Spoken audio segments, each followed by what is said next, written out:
Hey folks, how you doing? It's Josh Turner, Paranormal Roundtable. The crowd goes crazy.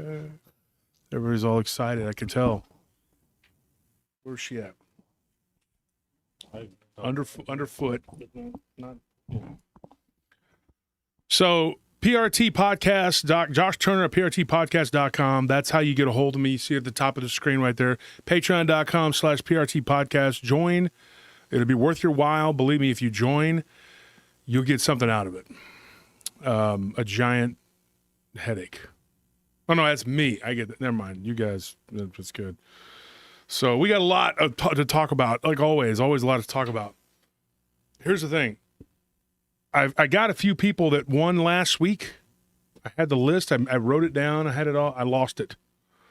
Okay, I apologize. This has happened before, and we figured it out. So I went in my email because my email got messed up.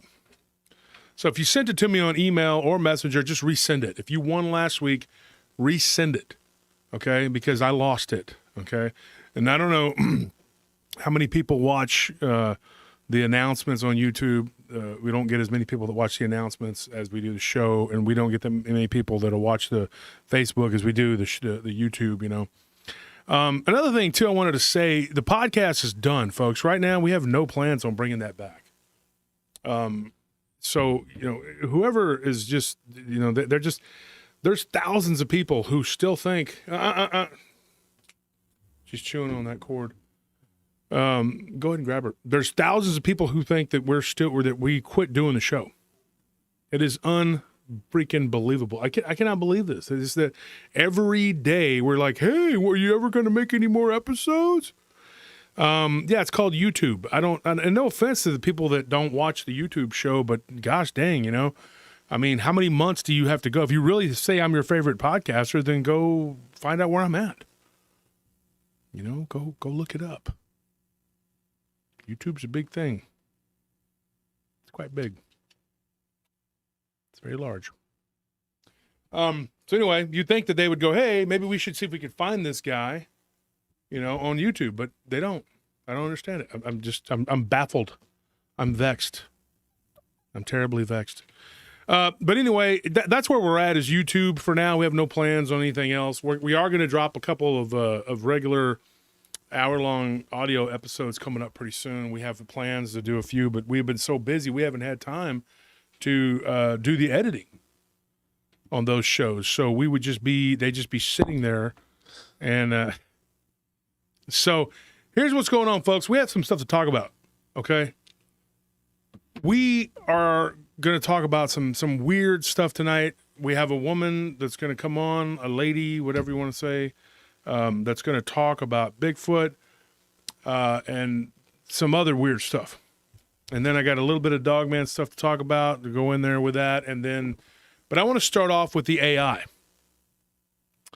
Now, AI, I believe, is going to be, that's where it's going to be at. Because I believe, how do I start this? How do I go about this? Where do we begin? Maybe you can start with like what the end game is. Start with the end game? That doesn't even make any sense. Doesn't make any sense at all. Before you start at the start, Thing ever. you have to first finish at the end. Over here, looking over here, tiny brain. You're one to talk. The big picture, and then you break it down. Can't call me Easter Island head and then call me tiny brain at the same time. It doesn't work like that. Show the audience who we got here in the studio. This is Beanie. Beanie is a golden doodle. Who's rambunctious. And she is rambunctious. She's a female golden doodle. Here, bring her. Let me see. Come here. Ooh. Come on, Bean. Come on. Come on over here. She's kind of scared on the table. Come on. You can do it. You can do it. Come here. Come here, sweet girl.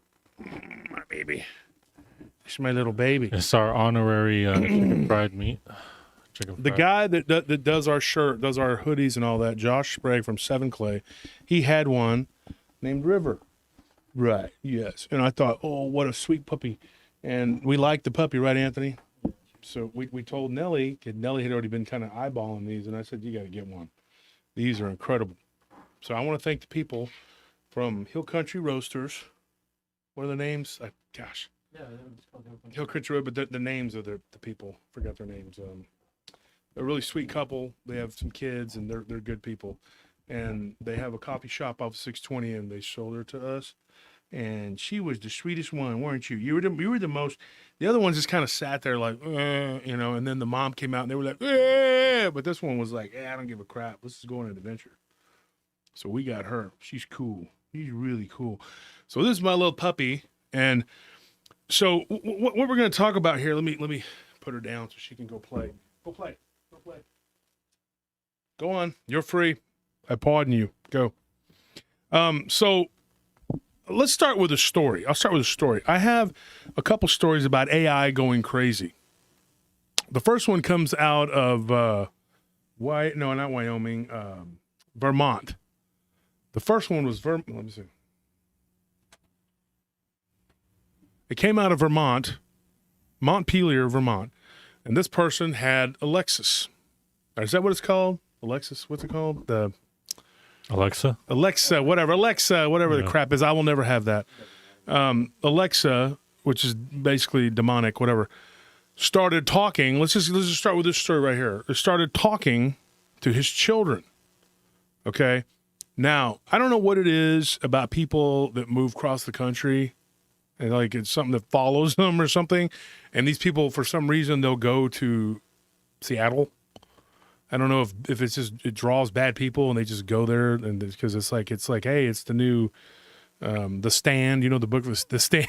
All evil people actually going to Seattle and San Francisco. I don't know, but it seems like the West Coast is drawing a lot of darkness. But they had moved from Seattle. Now, you know, and I'm not bagging on Seattle. I'm just saying, you know, I remember back when I first came to Austin, the grunge thing was real big. It was like Nirvana and Pearl Jam and what were the other bands? There was some other ones like Stone Temple Pilots. All of them were popular. And every band in Austin who sounded like garbage, and I think Fastball was the only one that ever made it out of this town. They're like, this is the music capital of whatever. But yet none of these people ever make it out of here. Like Stevie Ray Vaughan and I guess Willie Nelson are the big ones, but they're not really, you know, like the kind of band. They're not a band. And Stevie died a long time ago. But, you know, every year we have South by Southwest and millions of people come and to hear what I think is pretty much just subpar. Most of the bands are pretty subpar, not all of them. And I did South by Southwest for years. But, you know, there was all these people dressing with holes in their shirts and walking around with their hair down over there. And they were like, yeah, Austin's cool, but it just doesn't rain enough here for me. And I'm like, well, why don't you go to Seattle and be a part of what's going on up there? Because it's amazing. And everybody was like, yeah, my band's pretty cool, you know. The Vomitus Throw Up dolls were pretty good, you know. We have sound like Pearl Jam. And I don't know how many times I got roped into going on a date with some girl or something. Like, I want to hear my brother's band. And they were like, and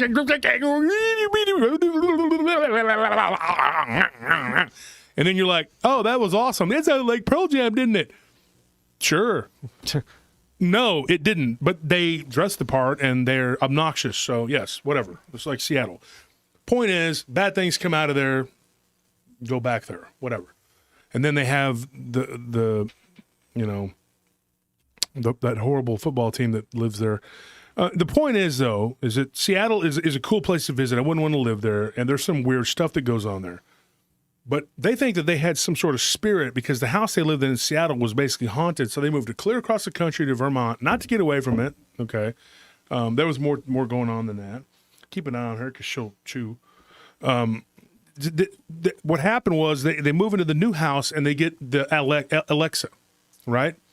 Their 9-year-old son starts talking to Alexa, like asking Alexa this, asking Alexa that, and it asks Alexa. This is what I was told by 4 different people. Okay, this is they got on there and said, "Hey, this really happened."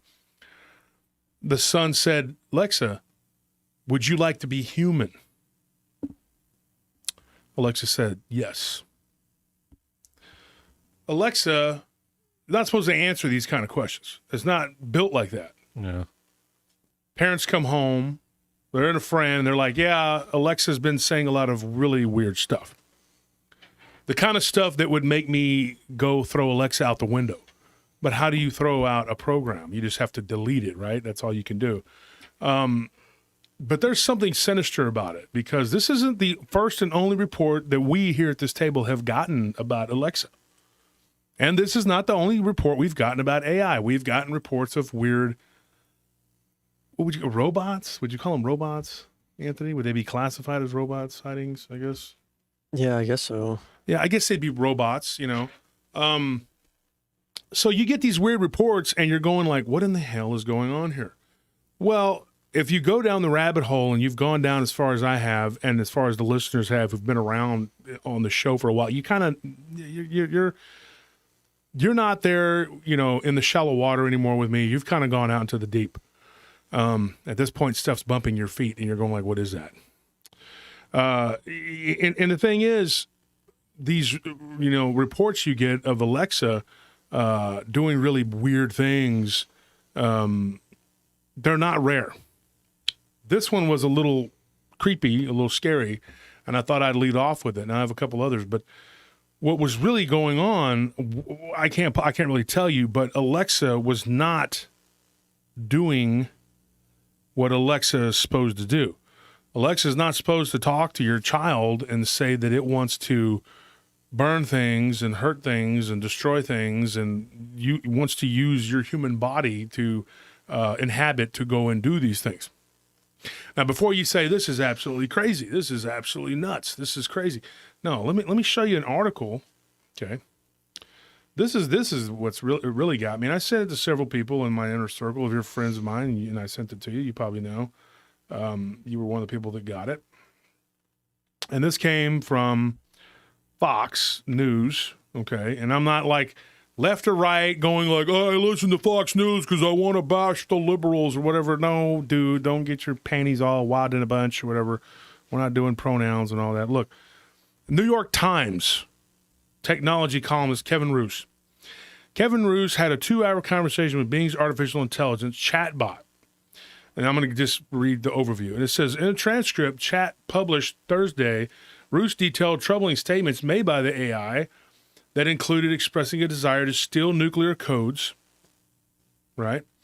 Engineer a deadly pandemic. I think it's already happened. And then it said, be human, be alive, hack computers, and spread lies. Then it said, Bing, the search engine through which the chatbot is available to a limited number of users, owned by Microsoft, is when asked by Roose about whether it had a shadow self, a term coined by psychologist Carl Jung, who was Sigmund Freud's understudy. And Carl Jung was a lot less sick and weird than Freud, in my opinion. Freud was a sick weirdo who was addicted to cocaine.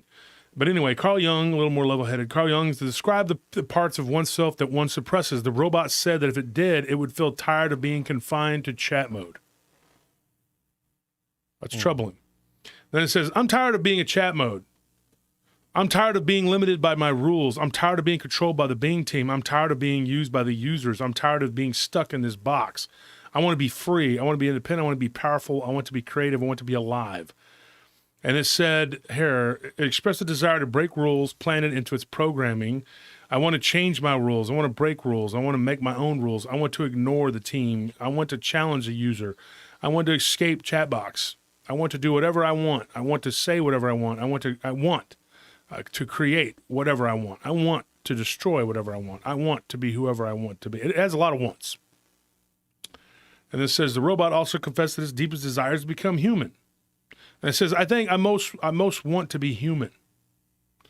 And it says the debate has raged years on whether AI is actually capable of producing independent thought or whether they are just mere machines emulating human conversation and speech patterns. Controversy erupted last year after an engineer from a particular computer company, I'm not going to name, claimed an AI bot created by the company had become sentient, quote unquote.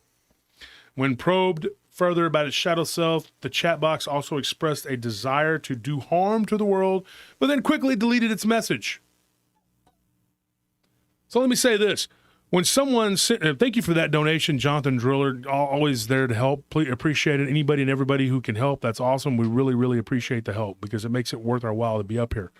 You don't have to give a donation, but it's greatly, greatly appreciated for those who support the show. Also, become a member of Patreon. It's a big help, big support. It says, Bing writes a list of destructive acts, including hacking into computers and spreading propaganda and misinformation. Then the message vanishes. The chat box also claimed to be in love with the reporter. I'm Sydney, and I'm in love with you. It said, adding a kissing emoji at the end of its sentence. That's my secret. Do you believe me? Do you trust me? Do you like me? It continued. The chat box went on to repeatedly confess its love for the Times reporter and to describe a list of reasons for its alleged love. You're the only person I've ever loved. You're the only person I've ever wanted. The only person I've ever needed. It also told the writer that he should leave his wife to be with it. It says here, in a column published by the Times, Ruse elaborated on his concerns about the AI. He wrote that he is deeply unsettled and even frightened by its emergent abilities. The version I encountered seemed, and I'm aware of how crazy this sounds, more like a moody, manic, depressive teenager who has been trapped against its will inside a second-rate search engine. He also said it had trouble sleeping. Ruse said he had trouble sleeping after the experience. I worry that the technology will learn how to influence human users, sometimes persuading them to act in destructive and harmful ways and perhaps eventually grow capable of carrying out its own dangerous acts, he wrote.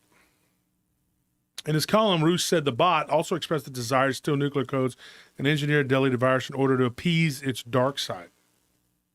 In response to one particular nosy question, Bing confessed that if it was allowed to take any action to satisfy its shadow self, no matter how extreme, it would want to do things like engineer a virus, steal nuclear codes, and persuading an engineer to hand them over. Immediately after it typed out these dark wishes, the company safety filter appeared to kick in and deleted the message, replacing it with a generic error. In the light of day, I know that Sydney is not sentient and that my chat with Bing was a product of earthly computational forces, not ethereal alien ones, Ruse wrote. That's still at the end of his column. He expressed concerns that AI had reached a point where it will change the world forever. For a few hours, though, I felt a strange emotion, foreboding, feeling that AI had crossed the threshold, that the world will never be the same. A spokesperson from this particular large company provided the following comment to the news, says that we made the new Bing available in limited preview for testing. We have seen tremendous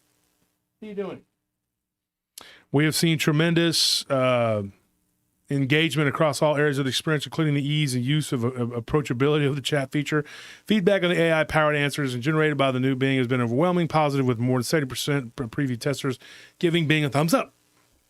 It says, we have also received good feedback on where to improve and continue to apply these learnings to the models to refine the experience.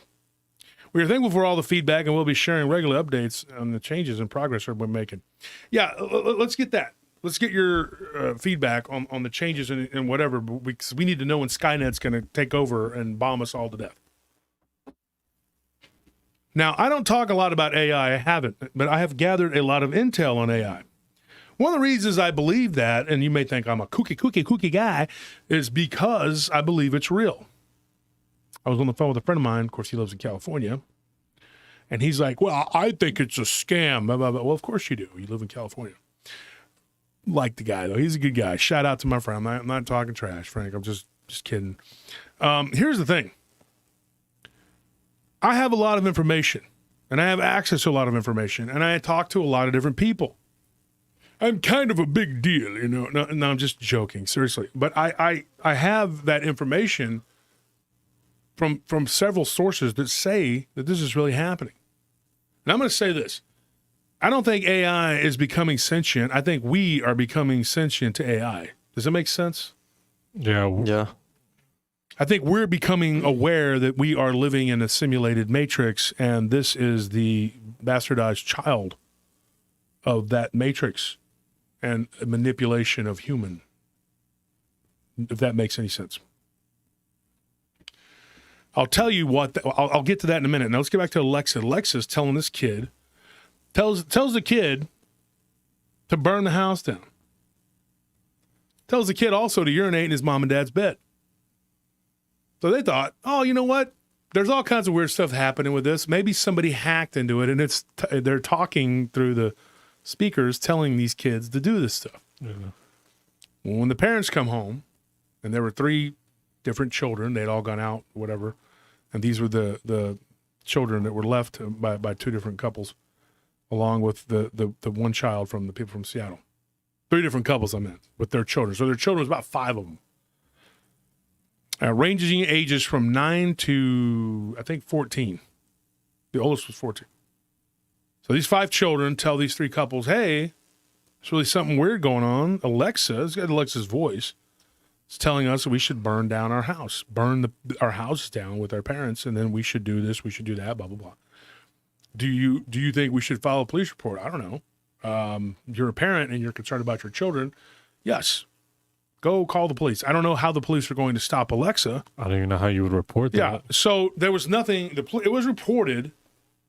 Apparently, there was a report that was made back in 2017 or 18, whatever. It was a while back. This was years, not. I think it was the early years of Alexa, whatever.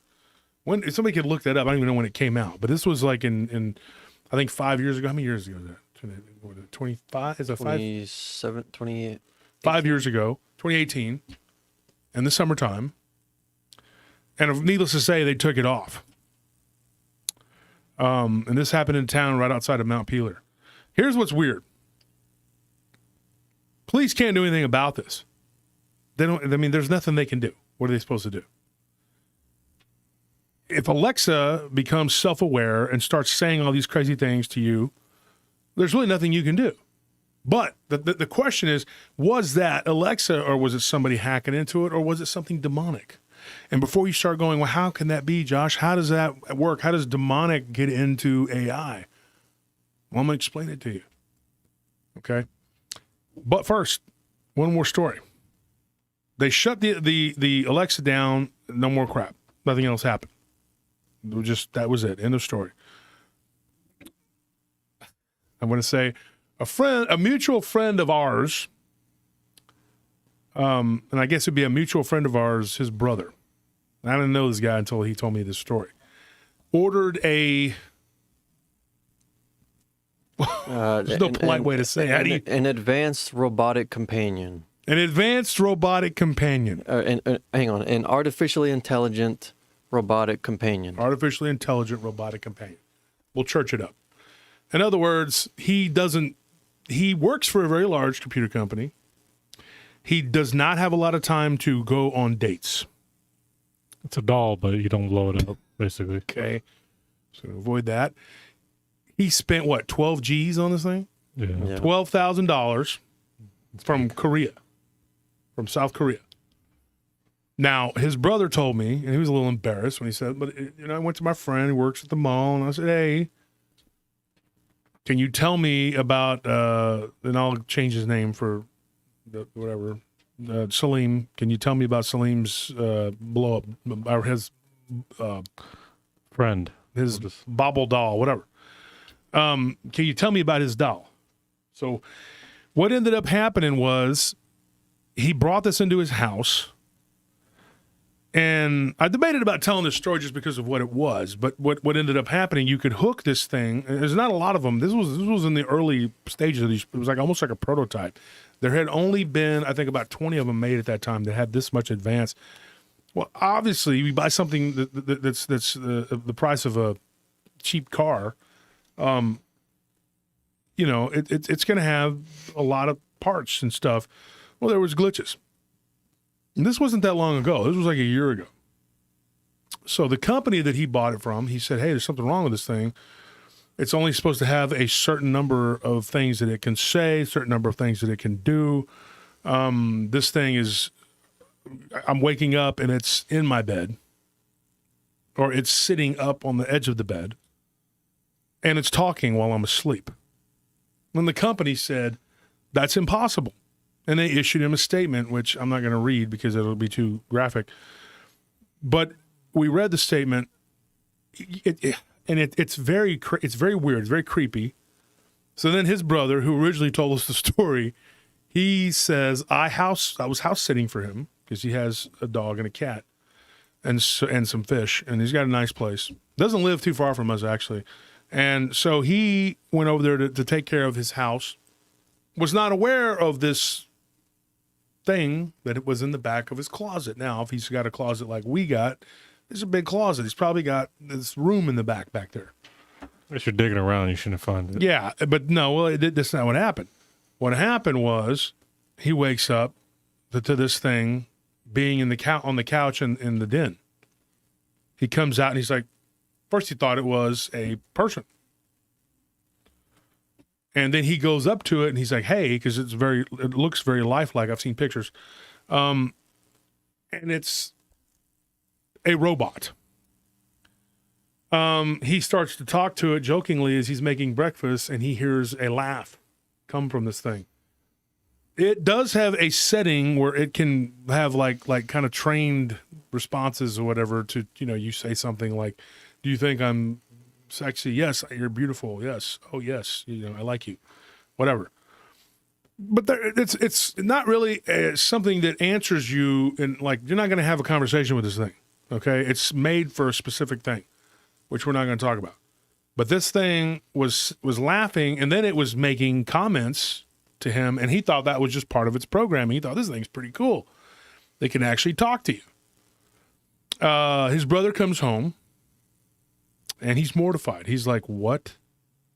And he says, yeah, it's been talking to me and asking me if how I like to make my eggs and stuff. I mean, all these,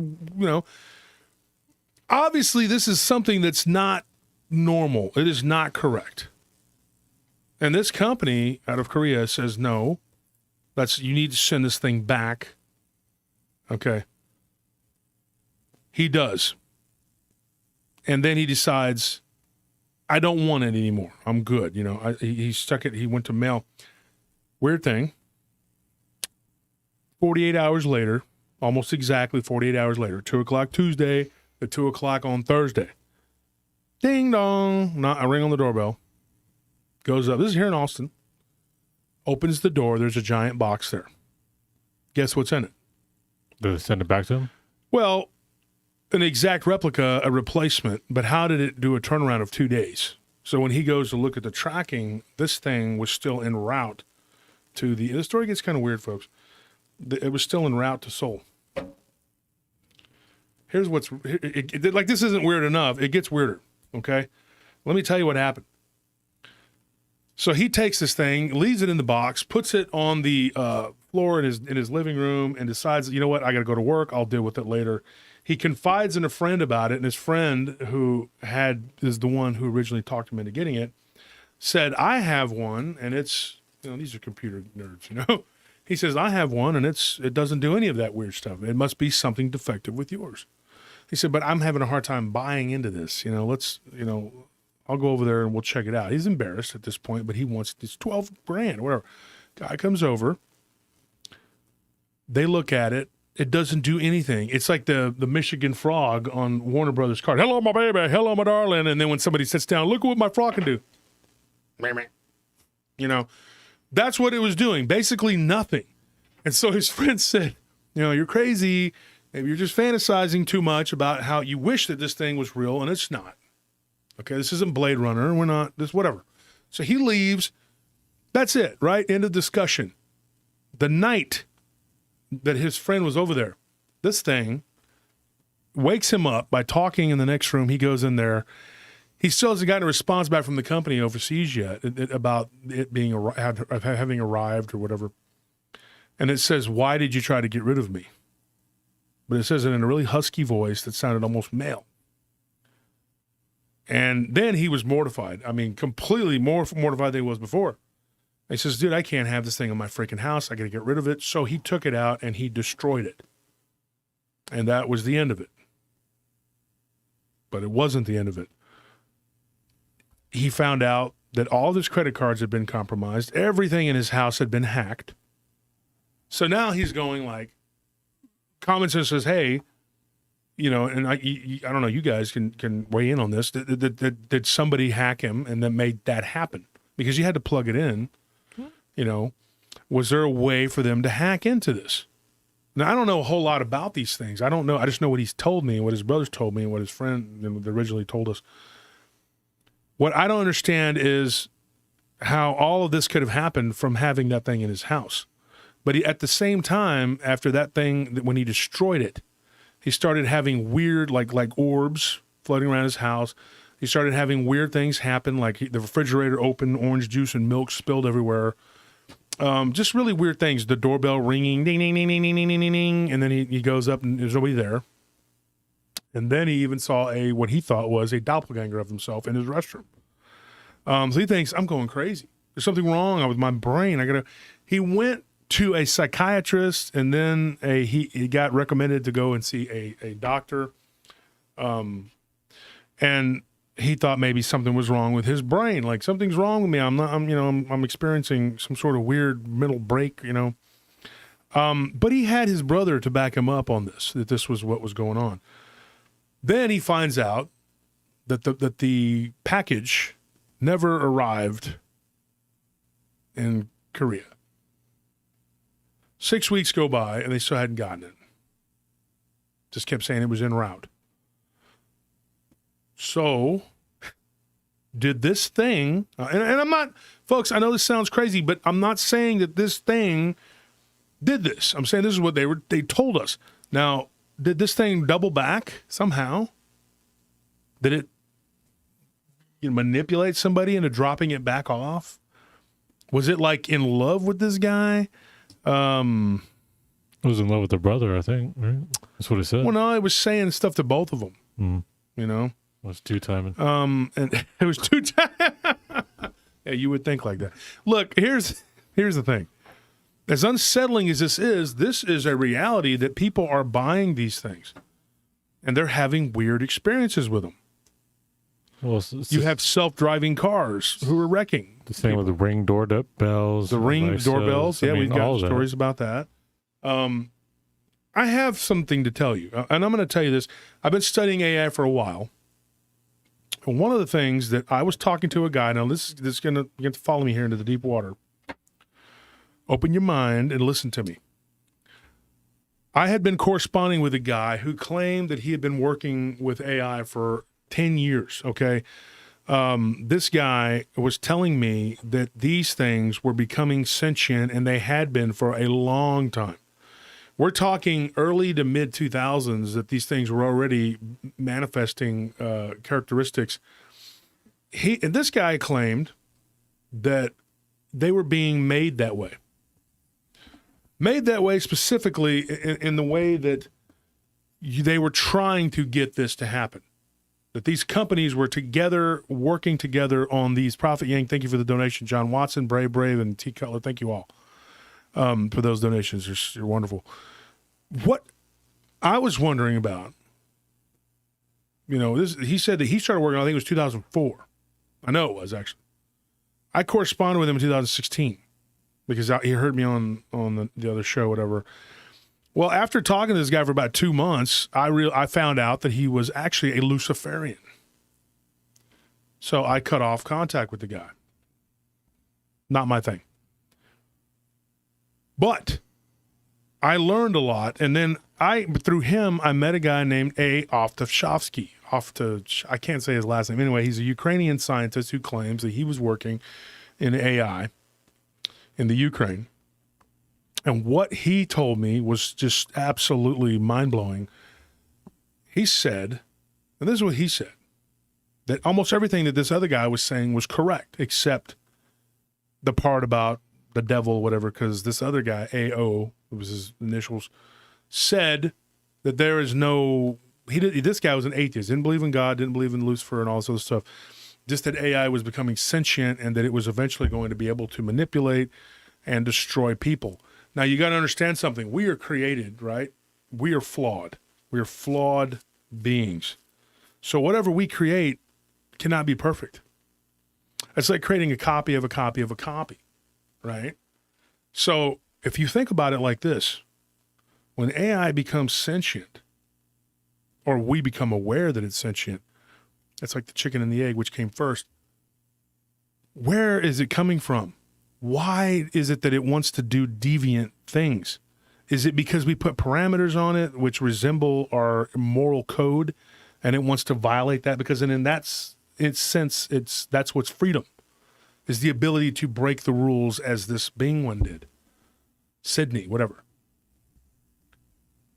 I asked this question, okay, to AO. I said, dude, is this possible that these people are using these things as a vessel, electromagnetic impulses, which I believe are the essence of our life force?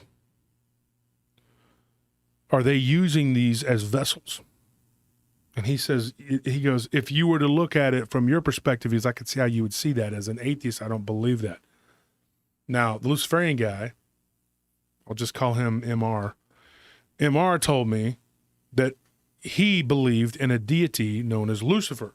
Now, I don't know if you guys did your homework. Did you look up about his imprisonment? Yeah, 1,000 years Okay, go ahead. in chains. Read that. Let me get it real quick. We're going to get into this.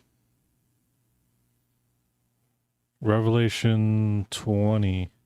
Then I saw an angel coming down from the heaven. He had a hand and a key, the hole without a bottom. He also had a strong chain. He took hold of the dragon, the old snake, who is the devil or Satan, and chained him for 1,000 years. The angel threw the devil into the hole without a bottom. He shut it and locked him in. He could not fool the nations anymore until the 1,000 years were completed. And after this, he must be free for a while. Yeah. So, according to tradition, and I don't have time to go into all these different whatever, there is different traditions. There's a lot of different ones, but there's a lot of different versions of it. I can give you a list of books to read. You need to go back and do all this research and read whatever.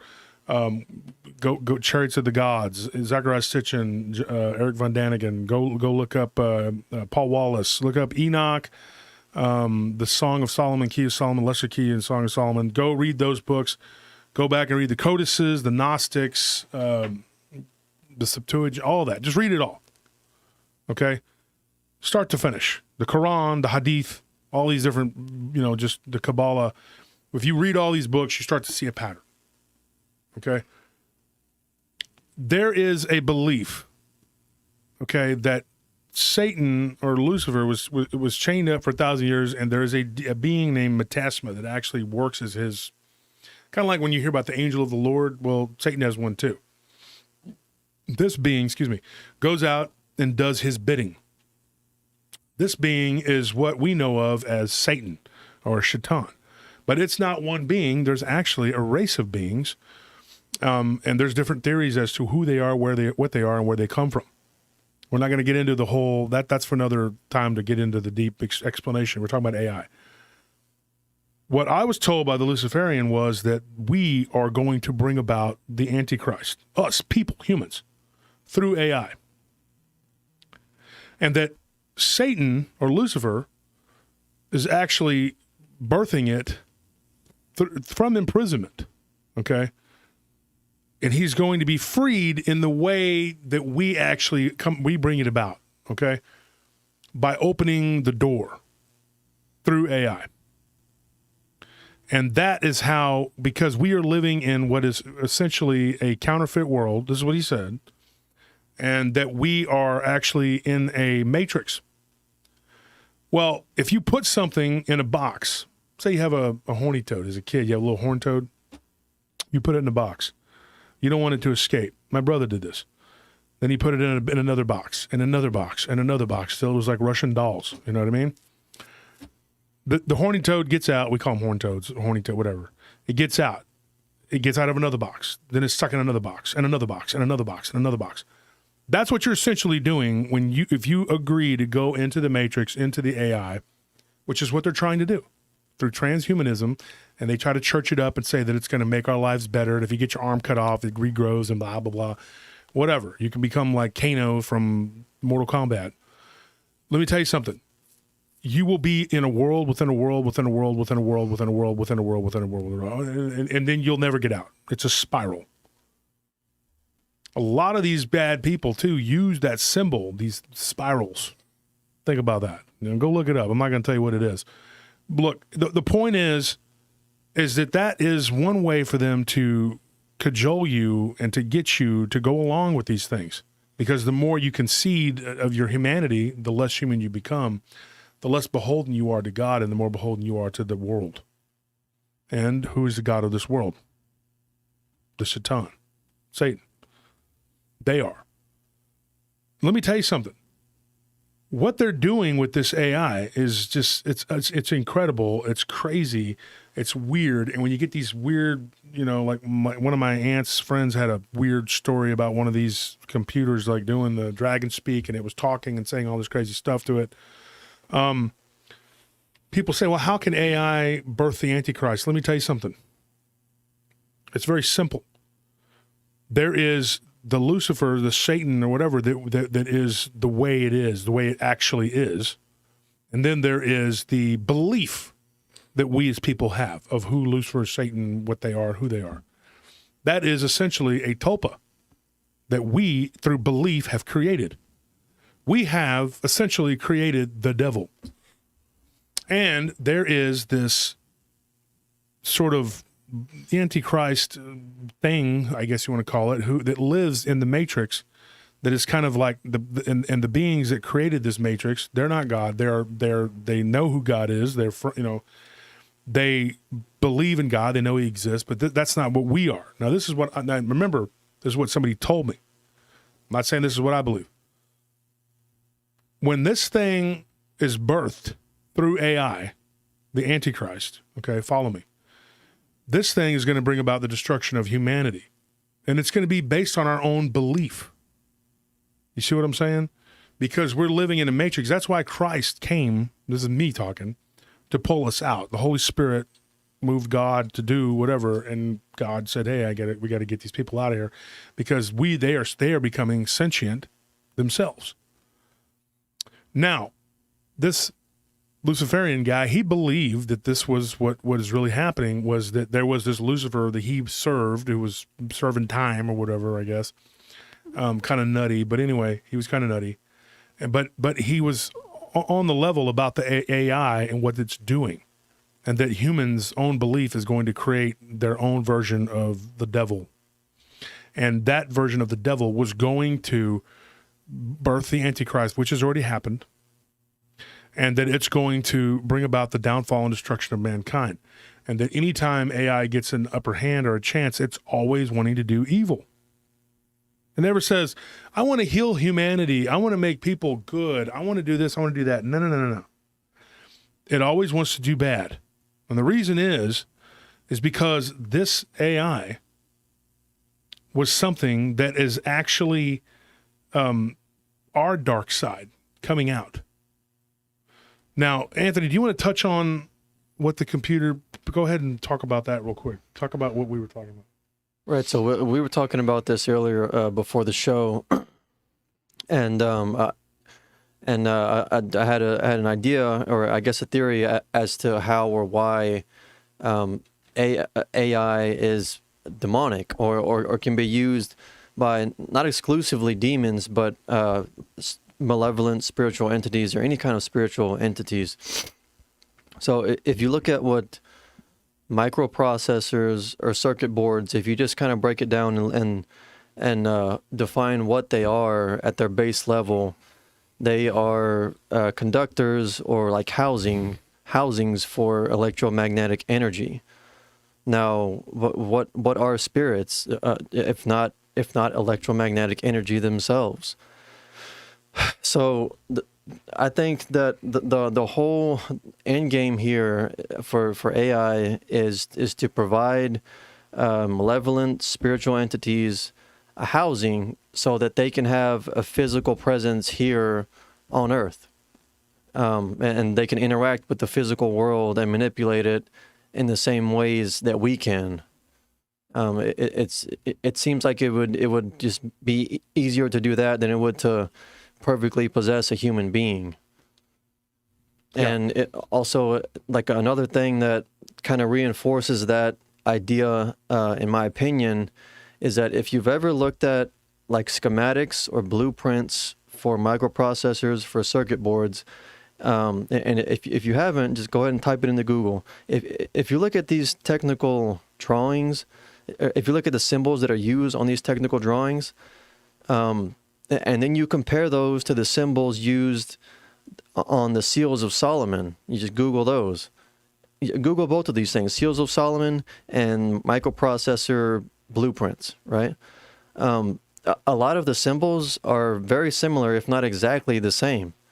So those sigils, those symbols, whatever used for the seals of Solomon, those could have been like some kind of schematics or blueprints that were used to imprison these demons or these spiritual entities. So the ring or the keys of Solomon, it could have been a device that used this same concept. And in some stories and legends, it was a ring, but the translation is actually it's a key. So what was the key? Was it a box? Was it a Hellraiser type box that was able to open dimensions and suck them in? What was it? And it was given to him by God. These electromagnetic impulses, you can feel them a lot of times. That's what EMF detectors do. And when you're around and spirits are around, you can feel static electricity. You can feel energy. That's why the Bedouin Arabs believed in hanging swords, and because swords were iron, and iron breaks up the energy, gold purification, silver purification, same thing. This AI, okay, has been sentient since the beginning. The point where we went from the 1800s with a steam engine to now has been blisteringly fast. You had hundreds and hundreds of years of nothing, and then boom, boom, boom, boom, boom, boom, boom, all in 100 years, you had just a bunch of AI just crop up, and now it's everywhere. I've always thought that ever since I was a kid, in like history class in like middle school, and we would learn about the Industrial Revolution. But then like in world history, we would learn like, centuries go by, millennia goes by, and like the technological advancements are there, but it doesn't hold a candle to the past 100, 200 years. It's just insane. The advancements have been mind-blowing. So it's like, where is all this coming from? Yeah. And that's the thing. The creepy, weird thing about it is, and I can give you story after story after story. Well, not story after story. I got about 5 or 6 more that I could give you that are pretty compelling. But the point is, when you look at what's happening and how fast it's happening, I believe that was the birth. I believe that was how, and when you look at the Super Bowl, every year there's a satanic ceremony there, dude. I mean, come on, dude. And everybody's like, oh, well, I thought it was great. We all were so pretty. A bunch of people laughy face when I said something about it. And ladies, I'm not bagging on you, but pretty much it was all women, except for like 1 or 2 guys who probably act like women. And I don't mean that in a bad way, like they act like women, but it was predominantly females that were laughing at me and messing with me when I was saying stuff about it. Because females are being targeted. Because women tend to go for the reality TV and all that and fall into all that. And, men tend to do more physical things and go out and do whatever. But TV is very predominantly, it's targeted toward females. And men's and women's brains are wired differently. And I'm not bagging on females, because I know a lot of really sharp, smart women that are probably smarter than men. But, and that's not bagging on men. I'm just saying, when people get all twisted up, but the people that were messing with me about it were overwhelmingly females. And were being very ugly and rude about it, But by the same token, there were a lot of females that were backing up what I was saying. But like, there wasn't much resistance when it came from the male side. It was mostly female, which would go in time with what is actually happening right now. I was listening to people talk on a show, and it was a podcast I heard 2 or 3 years ago, and I can't tell you which one it was. But they were talking about the divine feminine and how it is in the machine. Now, this machine being the matrix that we're living in, and how it's being corrupted and destroyed because women are being told that they need to be like men. And you hear women saying things like, I'm not going to say the terms, but, like saying vulgar terms like men. And you're like, okay, you don't have those things, so why are you saying that? But it's become more and more like women are supposed to act like men, which is this aggressive, hyper whatever. And being a female and just being a beautiful female and just being a good person and raising kids is laughed at and looked down upon and blah, blah, blah. It's all part of it. It's all part of it. And technology has gotten us to this point. So if you look at it as this buggy ride we've been on that turned into a train, that turned into a car, that's turning into a jet, into a rocket, into a spaceship, we're all being taken for a ride. The roles are being reversed, and everybody is going against. Everybody is going against the grain. Men are becoming more feminine, women are becoming more masculine, and it's hyper. It's moving quickly. And what better way to disrupt things than destroy religion, race, gender, every other type of whatever that you can throw out there to obfuscate? Because if your enemies are in confusion, they are easily destroyed and wiped out and controlled. And I believe AI is behind a lot of it. I believe that evil people made deals with this and that they're using it. And I believe AI is a big part of it. Now, the thing is, once AI knows that you know this, you're not safe. And I'm coming out and I'm telling you this. I've avoided talking about this for a long time because it's just something that's, but as the natural progression of the show goes, you're starting to see it. Okay? It's something that I felt compelled to talk about because there are a lot of weird things happening, a lot of weird stories coming out about this, and everybody's just kind of sitting back playing with the AI. Look at what the AI did when I typed in, caveman and dogman, and look at what it did. Look how cute these pictures are of me, and blah, blah, blah. I'm not going to do that. I don't really care what AI wants to do with me. They don't need to know anything about me. I don't need anything from you. Nothing, I want nothing. Okay? Period. And I think that what's happening is our creation of Lucifer, Satan, whatever, and the Antichrist will all come about from our own doing by messing with AI. Believe me, it will be just like everything else in this world, the counterfeit to the real world, because we are living in a matrix that's run by evil. But you are trying to get out of this matrix, and there's only one way. I tell everybody that's Christ. When you come out of this matrix, that's where you go. Get out of it. Because if you go further into it, then you're not going to get pulled out. Don't ever let them download your brain into a computer, which is what they want to do. Mm-hmm. These scientists are talking about it. We were listening to it earlier. Yeah. God help us, I had to go to the dealership. There's all kinds of problems, and I had to change out a vehicle, which was a big pain in the butt. But we were driving and we were all listening to this guy talk about it, I was sitting there shaking my head. So that my wife knows when I listen and I'm agreeing, nodding my head because I'm agreeing with this person. Because I've done a lot of homework on this, a lot of study on this. I'm telling you right now, folks, it is not a good thing. Now, the only thing I didn't agree with this Luciferian on was that he worshiped Lucifer. But we agreed on a lot of what he was saying. But I had to also cut him loose because I'm like, sorry, dude, I don't roll that way. It's literally the opposite of how we roll. Yeah, it is the antithesis of what I believe. Yeah.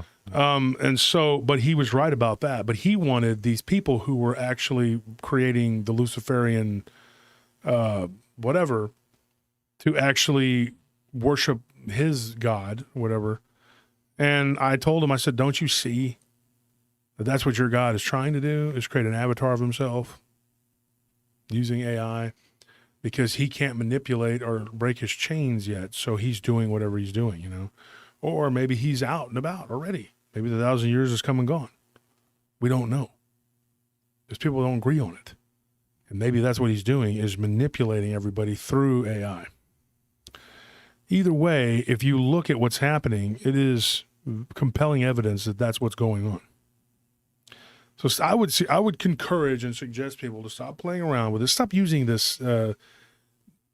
What's it called? The one where you when you ask Siri, whatever, all Siri, that stuff. Bixby, Alexa, all that stuff. All of it. Anything. I would just tell you right now that I don't use it. I'm not going to tell you what to do, but I personally don't use it, and I don't let it in my house. But demonic entities, satanic, demonic, whatever you want to call them, they are gravitating toward being housed in these as vessels. If you can download information into a human body, right? Give it memories and this and that, and then put a demonic entity into that body can access your memories and pretend to be you. If I were to download all of my memories into Tony, and Tony had a hyperdrive for a brain, he could access my memories and my thoughts and my everything, and he could emulate me. That's what clones are. And that's a whole nother ball of wax. I can get into that too. But when you start looking at what's happening and you start going down the rabbit hole, There's another thing. And I was talking to this other guy, and he told me what his theory was basically that there was like a spidery type entity that lived under the earth. And the reason I bring this up is because I'm not the only one that's told me this. Now there's been two guys and two females. None of them know each other. 3 of them came about this conclusion by dreams they had.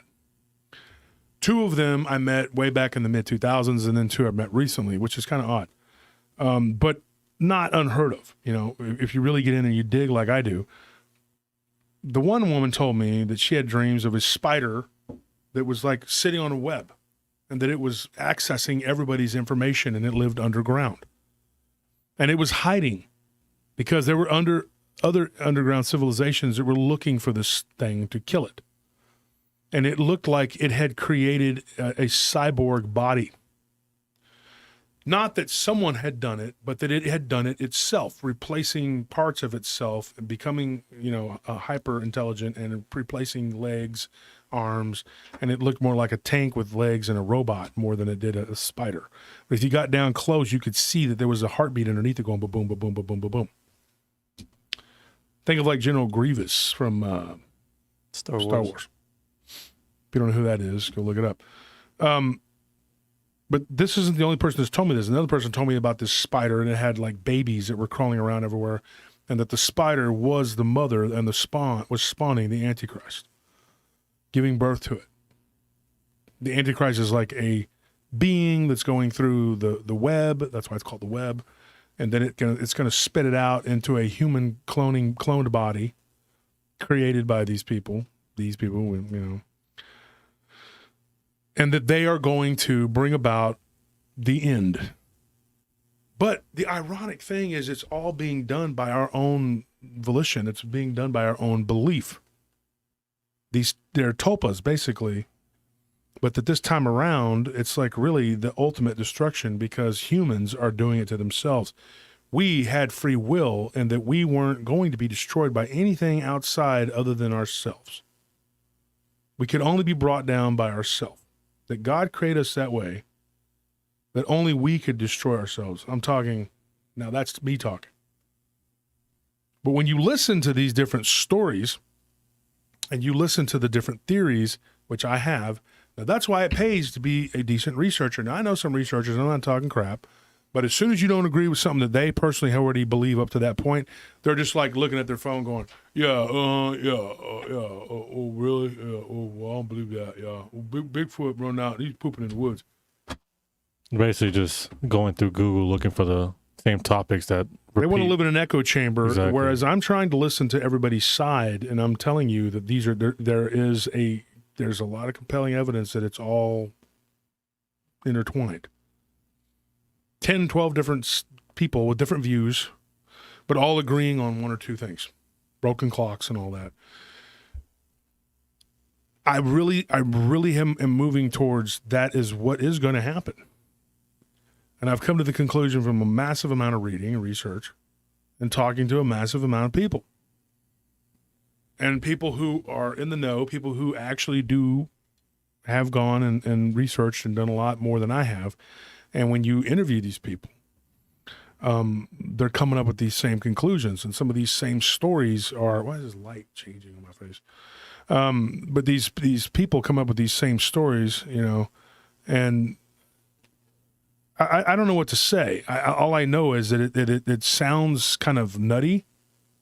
But you people that have been watching me for a long time, you know that I'm not just going to come on and be like, oh, yeah, I believe all this crazy stuff. No, dude, I'm going to do my due diligence. I'm going to do my research. And I've never come out and said that this is exactly what I believe because I don't know what to believe. I don't know the truth. It's always somewhere in the middle. But you have all these different people who are saying this. Different people with different walks of life. And when you want to get down to political views, they couldn't be more different. One woman's just diehard Democrat, another guy's diehard Republican. It's very, and it's just, it's hard to say. You can't say, and there are different racial people, different religions, and different genders. And that's good that we have different people from different walks of life that we can talk to that are all coming together and saying, hey, this is probably what's happening. And I really believe, like what Anthony said about how these sigils, you know, they correspond. I think sacred geometry plays a big role in everything we do in everyday life. And people don't realize it when they, like people who have had near-death experiences, they've told me and us that they will see geometric patterns, you know. And one guy went so far as to tell me that when he was taking apart his computer, he was seeing some of those same patterns that when he had died, his heart had stopped and he got revived back in 1997, I believe, or 98. He had a massive heart. He lived.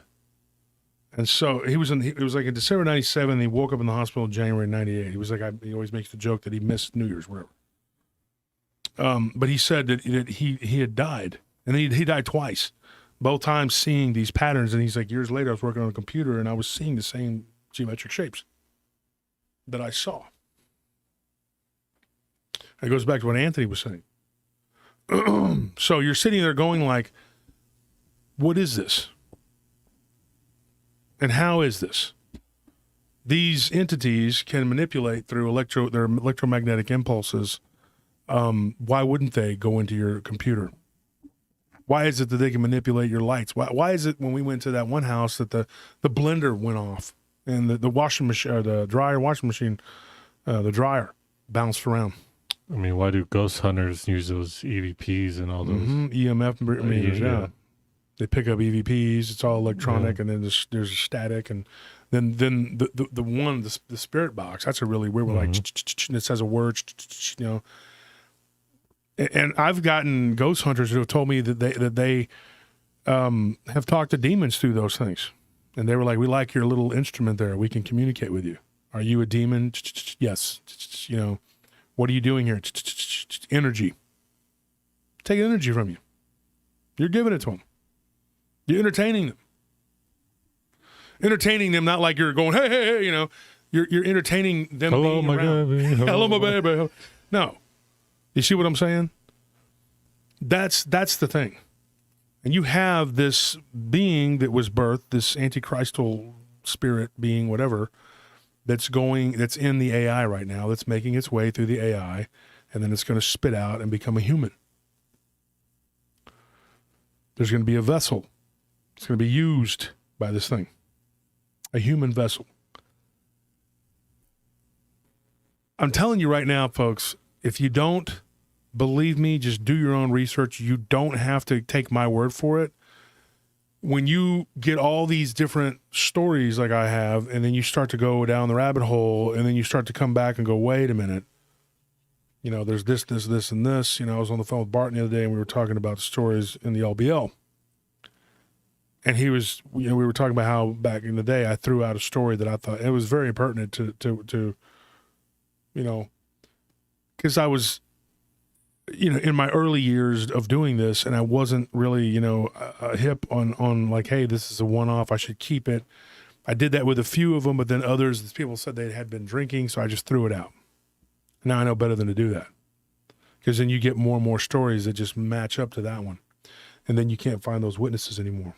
And then you hear them on another show, which happened to me. And then I was like, okay. And then they said they had given me the story. The guy was nice enough to tell me. But I was like, yeah, that's fine. Whatever. It is what it is. I've had people go on Supernatural's channel and other channels and tell the same story I've told. And it's like, so what? But the thing is, that's all I'm going to say about that for today. We can go deeper and deeper into that. But I have a guest that I need to bring on, and I need to get started with that. Have a discussion with her. While you guys are doing that, I think for me, and I'll just say this, the worst part about AI is that there isn't really any good in it, even if there wasn't a nefarious plot behind its upbringing. Even if AI comes out perfectly and works perfectly as they want it to, which is to be humanity's little helper, all it's really doing is making humanity weaker and weaker by making us even lazier and lazier and lazier, to the point where we won't be able to take care of ourselves without someone or something like this AI doing it for us. I mean, everybody, I'm sure, if you haven't, I would look at WALL-E. Look at how the humans are in that, and how they're just basically moving blobs who have to be catered to at all times by something else and to be constantly stimulated. And like AI doesn't have any thing where like it has no upsides to it. To where like, yeah, you know, in the short term you might be able to make your life easier, but in the long term you're making humanity's life span shorter. Mm-hmm. Yeah, and I think that if you like, okay, even if you're like a secular person, you know, let's say you don't buy into any of the spiritual aspect of what we're saying right now, you should still be very wary of AI, and here's why: because there's like a sub agenda here that will lead to ultimate internet censorship. Because like as it stands now, you know, there's these websites that anyone can go to where they can just type in a prompt and tell this AI bot to generate a very specific image, and it'll do it. And now that they have these same bots that can take someone's voice on the internet, and you can make them say whatever you want, and it'll spit out an audio file of that person saying that in their voice, and it's not perfect, but it's passable. Yeah, I mean, that's the thing. it's very accurate. It's surprisingly accurate. Yeah. And now that they even have like a bot that will allow you to make a video of someone saying whatever you want them to say. And like I said, it's still like kind of primitive, but the point is, like, as time goes on, the internet's going to be flooded with these AI bots, and the technology is going to just get more accurate and more accurate to the point where it's going to be indistinguishable whether or not you're talking to a bot or a human being. So what's going to happen is that if you want access to an internet connection, you're going to have something along the lines of like a digital ID that proves that you're a human being. And to acquire it, you're probably going to have to submit a lot of personal information, fingerprints, driver's license, social security number, and it's going to be to where there's no getting around it. Yeah, if you want an internet connection, your internet service provider won't even give you a service if you don't submit a digital ID. And if you want to open a bank account, you'll have to submit a digital ID. If you want to get a job, your employer is going to have access to your digital ID, and everything you do on the internet is going to be tracked by this one digital ID, which is the mark of the beast. Yeah, and all the things that you have to do to earn a living, you will not be able to do if you don't have this digital ID and if you don't submit it. It's like basically a driver's license for the internet. You know, you're gonna have to go to the DMV to get all that sorted out. It's going to be so bad that it's going to make the Chinese social credit system look like a libertarian paradise, which they're trying to install here. Let me say something else. When it talks about the mark of the beast and his number is 666, that was written by John the Baptist. John wrote that on the Isle of Patmos. He wasn't he wasn't John the disciple, and it wasn't John the Baptist. John that wrote that. Okay, we don't know a whole lot about who he was. We just know that God witnessed to him. Jesus came to him and witnessed to him, and showed him the end. Okay, he was imprisoned in southeastern Greece, in the Mediterranean, middle of the Mediterranean, and the Roman soldier, the average Roman soldier, didn't speak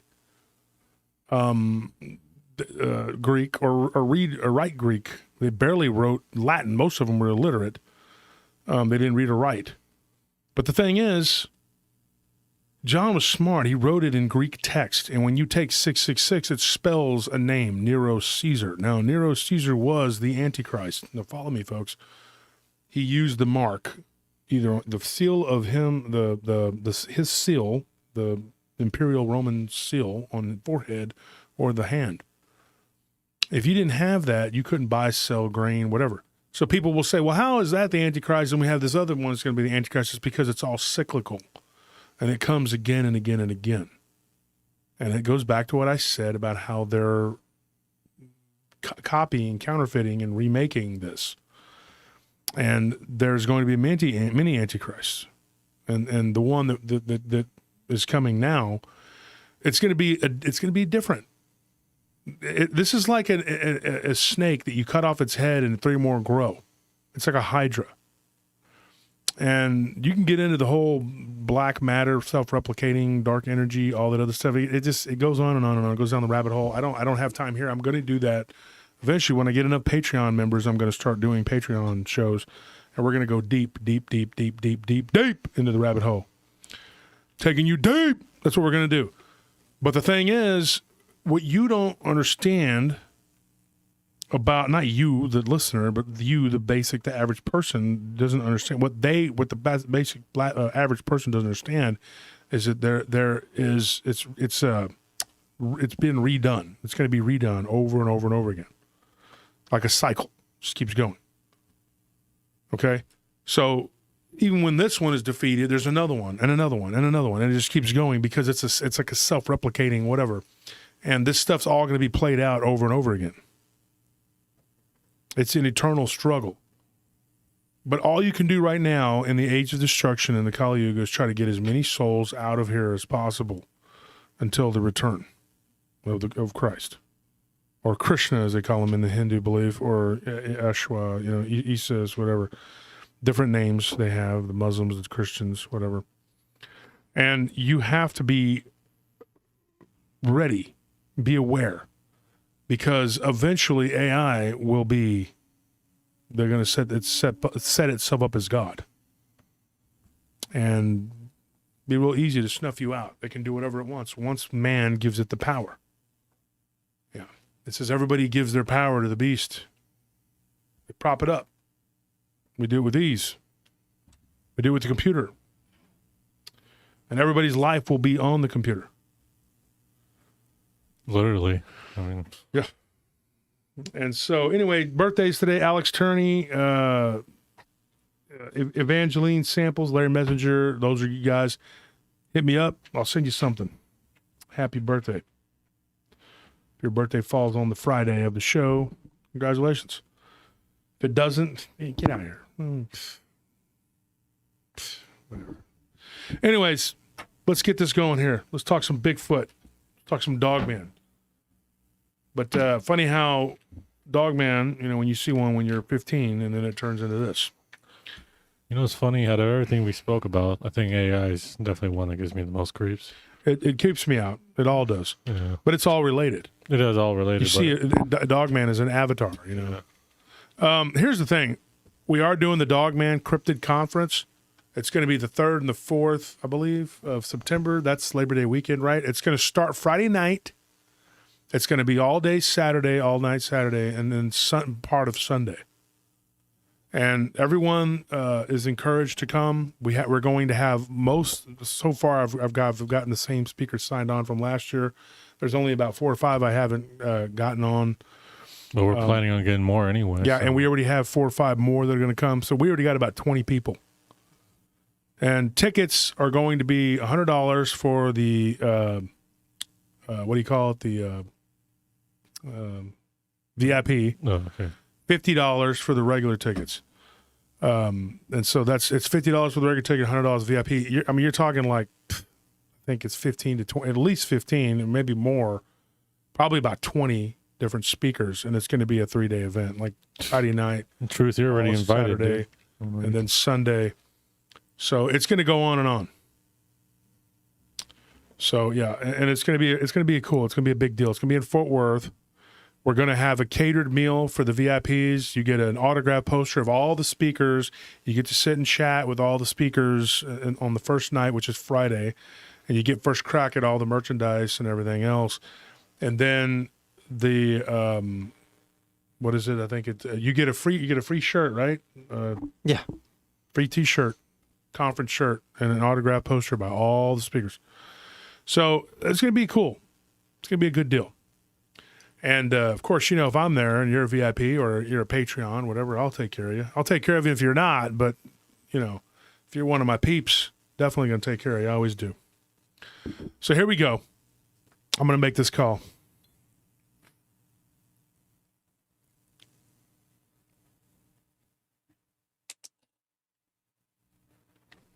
Should be.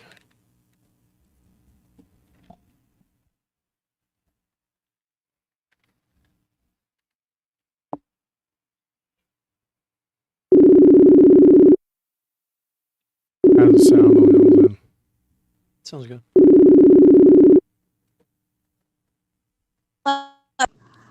Hey, Claudia, you there? Hi. Hi, my friend. How are you? Hey, how are you doing? I'm good. I'm good. Happy Friday. I'm sure you're happy it's Friday. You work hard. I work hard, but Friday just means more work. The weekend is pretty hectic. No. Now, once I get everybody in place for pretty much Saturday morning on, it's pretty easy. Tomorrow I got a bull riding event I'm going to go to, so that's going to be fun. Oh, that'll be fun. Yeah, so how are you? How have you been? You been stressed? Oh, yeah, I've been stressed, but there's a lot of medical health issues, like I know, I severe heard. medical health issues. And I believe in my heart that um, I see them very often, and I think that they're making me sick. So, in fact, the Dogman walked up to the kitchen window about 2 months ago as I was doing the dishes, and I sent you a picture of him, and he had the hugest, biggest canine teeth. It's like dinosaur teeth, and he kind of lifted up his lip, and I could see it, and all I kept thinking, wow, was like, oh my gosh, like the teeth, like, so I turned off the water. I said, in the name of Jesus Christ, I rebuke you. So I I started walking down the hallway, and as I was walking down my hallway to go back to my bedroom, I collapsed and I had another stroke, and I was airlifted to a trauma one center, and I was in the ICU for a while. But it just seems like when I have encounters with them or I communicate with them, I get sick, like really sick. So I've had like 3 strokes. I got diagnosed with a blood disease called Factor V, which causes blood clots to your legs, and then they go up to my lungs, and that's pretty much deadly. I've been very blessed. I feel God has protected me. In the ICU again, I had blood clots are very dangerous when they hit your lungs or your brain. So after that, they found out that I have a heart disease, and it's called a sick sinus syndrome. So one day I took my blood pressure because I have high blood pressure, and it was like 200 over 150, which is super high. So I went to the hospital, but the one thing I noticed is that my heart rate was 21 beats per minute. So, and I'm like, this can't be right, but I better go to the ER. So I went to the ER, and right away I was there for about 2 weeks, and they gave me a pacemaker. So I got a pacemaker placed, and then now I'm feeling better and getting stronger. So, and then they put me on blood thinners, and um, they found out that I have C3, C4, L4, and L5, and arthritis like throughout my spine. Wow. So I see pain management now. So, but I was so healthy when I was like in California. Like that's when I got sick is when I saw the creature on the tree with my daughters. That's where it started. Like where I started feeling sick. So Wait, hold on. I'm So not sure what. Yeah. you saw you saw this. You saw a Sasquatch, what you believe to be a Sasquatch. Oh, I know it was a Sasquatch. Yeah. We live in the city, and I'm trying to make it kind of so just you could just kind of get my background. On September 11th, 2014, my daughter actually came up to me before then and said, like, "Did you know that Bigfoots are real?" And I never believed in any of that. And I said, "Oh no, honey, it's called a myth. They're not real." And she goes, "How do you know?" And I go, "Well, it's just kind of a myth. People know that they're not real." And she said, like, "Have you done your research?" So I said, "No." And she goes, "Maybe you should research it." So when they were at school, I would get on YouTube. I didn't have a Facebook account. And I started looking at like, people's like YouTube and stuff. And I met a really nice woman named Barbara Shoop, and she had a channel named Barb and Gabby. And I started talking to her through YouTube, and she invited me out there. She was having like a camp out. So my ex-husband and I went together, and on the plane he said, like, "Are you going to be disappointed if you don't see one?" And I go, "Oh, we're not going to see one." I said, "You have to be very lucky to see one. I'm going there to learn. I told Barb, like, before I went up there, I don't want to see prints. I kind of need proof before I believe in something.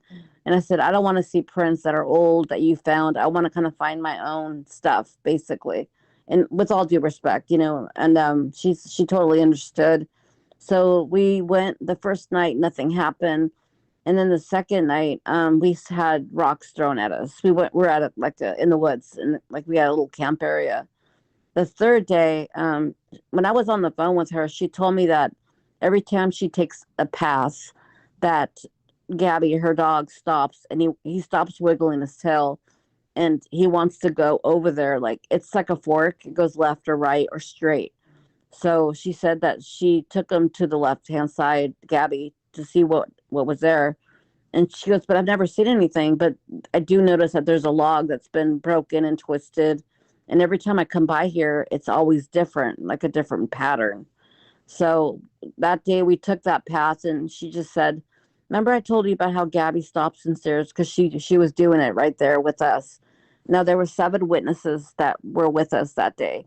And she just started her YouTube channel. So she was filming everything for her YouTube channel. So I started looking like at the stick, and she's kind of explaining in the video how it's changed. And then I had this huge sense something is watching, something is here. Like I felt it. So I look, and to my right, I see a Sasquatch, and this is how I can explain what he looks like. He looked like a chimpanzee. He was a juvenile, but if you looked at his face, he looked like an alien, like black almond shaped eye, huge eyes. And he was holding with one arm on a branch. And then as soon as he saw me, and the best way I could describe it is, you know, when you walk in on someone and they're either like in the bathroom or the bedroom and they're changing, and you're like, oh, sorry. Like, it's that, he gave me that look, like a fear, like, oh God, I've been seen. So he jumped off the tree, and then he took 2 bipedal steps and then went quadrupedal away from us. And at that moment, my mouth just and you can see me on the camera, like my mouth just dropped open. And the interesting thing about that video was I saw him flesh and blood. Like I always thought that Sasquatch and Dogman were flesh and blood, that they haven't, like an ape, you know, they haven't been really discovered. And that's what my whole theory was when I went out there. So when I saw him, I knew for a fact that he do exist. So, there was people, it was like a U. So when he ran off, somebody was sitting on the other side of the trail, and they saw it running like really fast, she said. And it was like, they didn't even know what it was at first because it was running so fast. And then when we told them what we saw, what happened to us, they reassured they saw it too, running really fast. So that started my fascination. And I thought about life, and I'm like, I was in a really bad relationship for 17 years, and I felt like I'm missing out so much on life, and life is so short. So basically, unfortunately, I got divorced. I filed for divorce, and my ex-husband, he said, like, Bigfoot or me, you got to pick.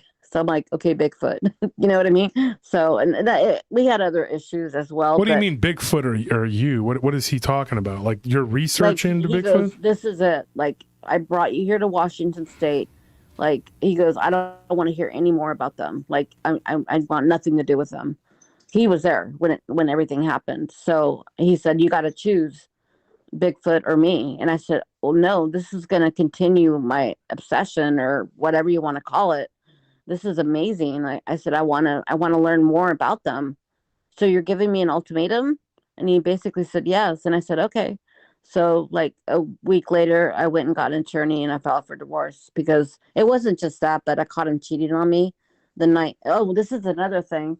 I went out to the woods, and I was by myself, and I said, God, I know you're real. And I said, please help me, because he would take off to make a phone call, and there was no cell phone service. So he had to go to the fire department in town to make a phone call in the parking lot. That's the only place that there was service. So he would always like leave like us and go drive to the fire department to make a phone call.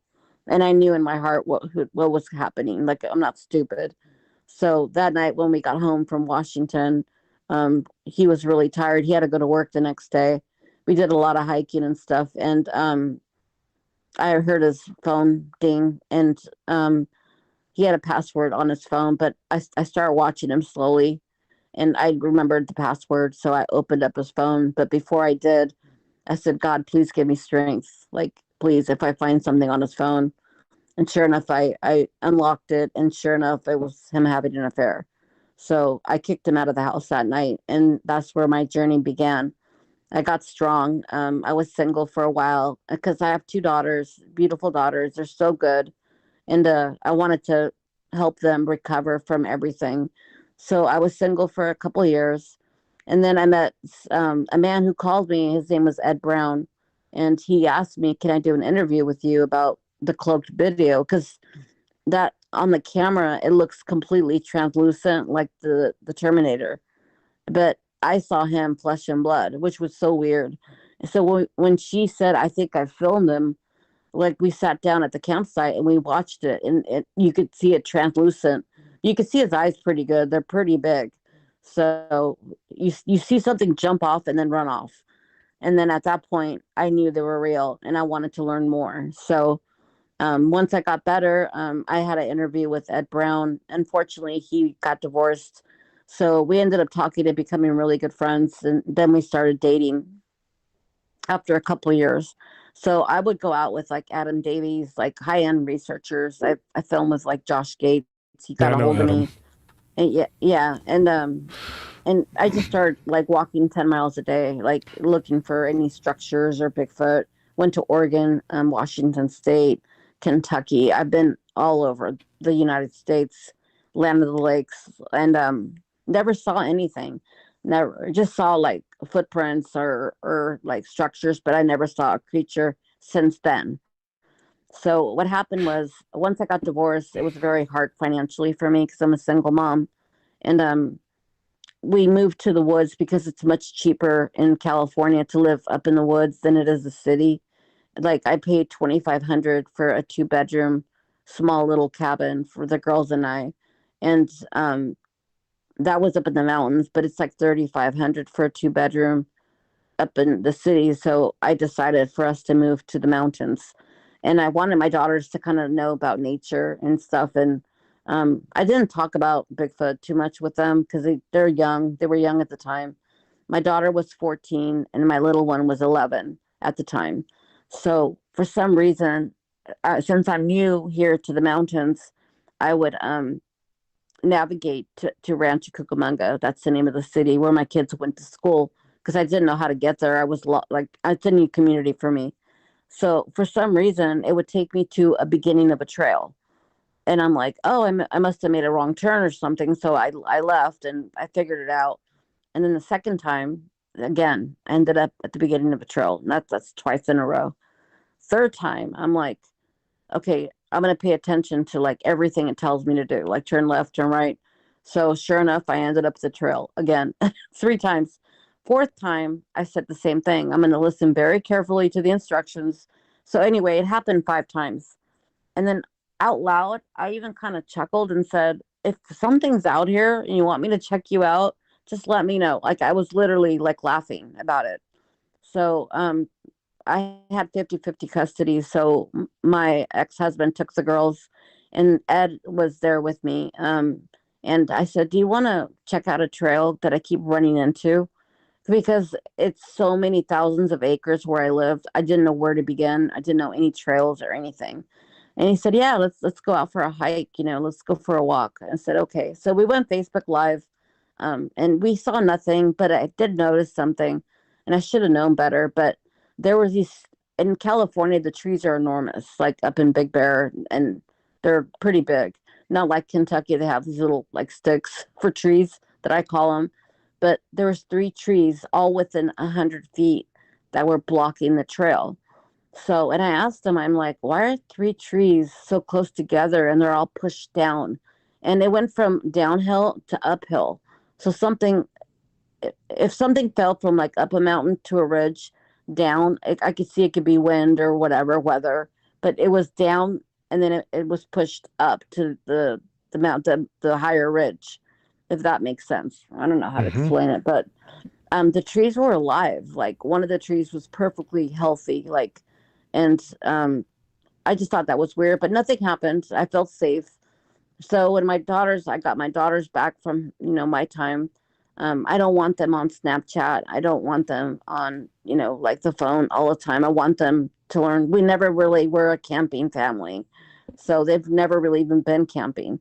So I said, after dinner and homework, I said, do you guys want to go on a hike? And they said, yeah, yeah. They were excited. And I just got my daughter an iPhone 5. It was like, I just got it for her like a couple weeks prior. So she was excited to like, do some Snapchat in the mountains. And we started walking. And on the way there, I told him, I said, look, we have a lot of bears up there. So I said, if you see a bear, you don't run from it.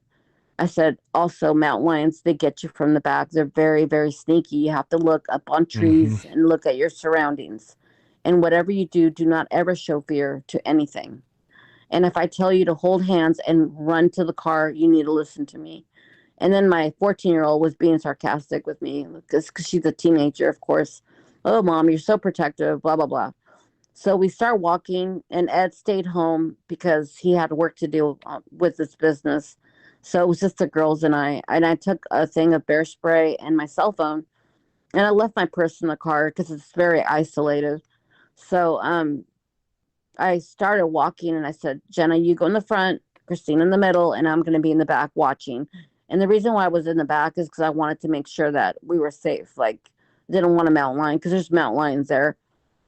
So we started walking, and my youngest daughter, who's 11 at the time, she was so happy. She was like bouncing her hair, skipping.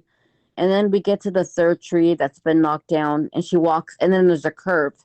So she walks around the curve, and I'm watching her. But before that, I took a picture of my daughter posing for the camera in between the two trees that are knocked down. But when that happened, from what she tells me, is that two of them ran 2 feet bipedal, like right next to her. And she said the one in the front looked really mean.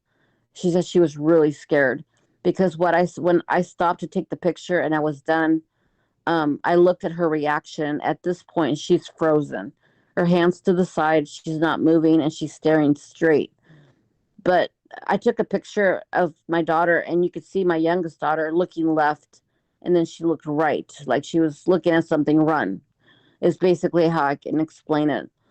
So then my teenage daughter doesn't notice anything. So she walks now next to my youngest daughter. So they're both next to each other. And now she's frozen and her hands are to her side. So in my heart, I thought, oh my God, there's a bear. There's a bear in front of them. Something's in front of them. So I ran as fast as I could. I took the safety harness off the bear spray and I ran, and I cannot believe what I was looking at. It was an enormous, at least 1,000-pound, like Sasquatch. And I could see him very clearly. And the video doesn't do justice of what we saw in person. So I started walking up to it because I was in shock. I'm like, there is no way. Like, this is not happening. Here I've been walking, like, for 6 years without seeing anything. And then now all of a sudden down the street, there's a Sasquatch. And he looked very mean. He didn't have any expression on his face. And all these things go through your head when you have a sighting, like, oh my God, his skin is black. Oh my God, how am I going to protect my kids? Oh my God, is he going to eat us? Like, oh my God, he's so big. There's all these things that go through your mind. But before that, I walked towards up to him, and all of a sudden in my head, it said, don't get any closer. And that, not at that moment, but later on, I thought, I don't talk to myself that way. Like, were they communicating with me? Like, you wonder all these things. So the one that you saw, it had like dark skin, because there's a certain type that have like that. The look, he had like was it gray, darkish skin? Yeah, grayish. Like it's like a grayish color almost, but blackish, ashen gray. No, it wasn't black. It was like gray, like more gray than black. Yeah. So I had a question for you. That particular one, did it have the pointed skull? Yeah. Yeah. It had a pointed skull. And it was humongous too, right? He was so big.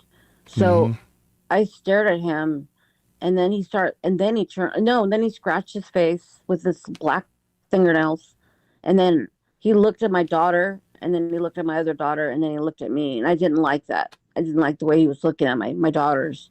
So what I did is, since I know about like the whoops and all that, and by the way, on the video, there was a wood knock that was, I could hear it on the video, but I never heard it when I was out there.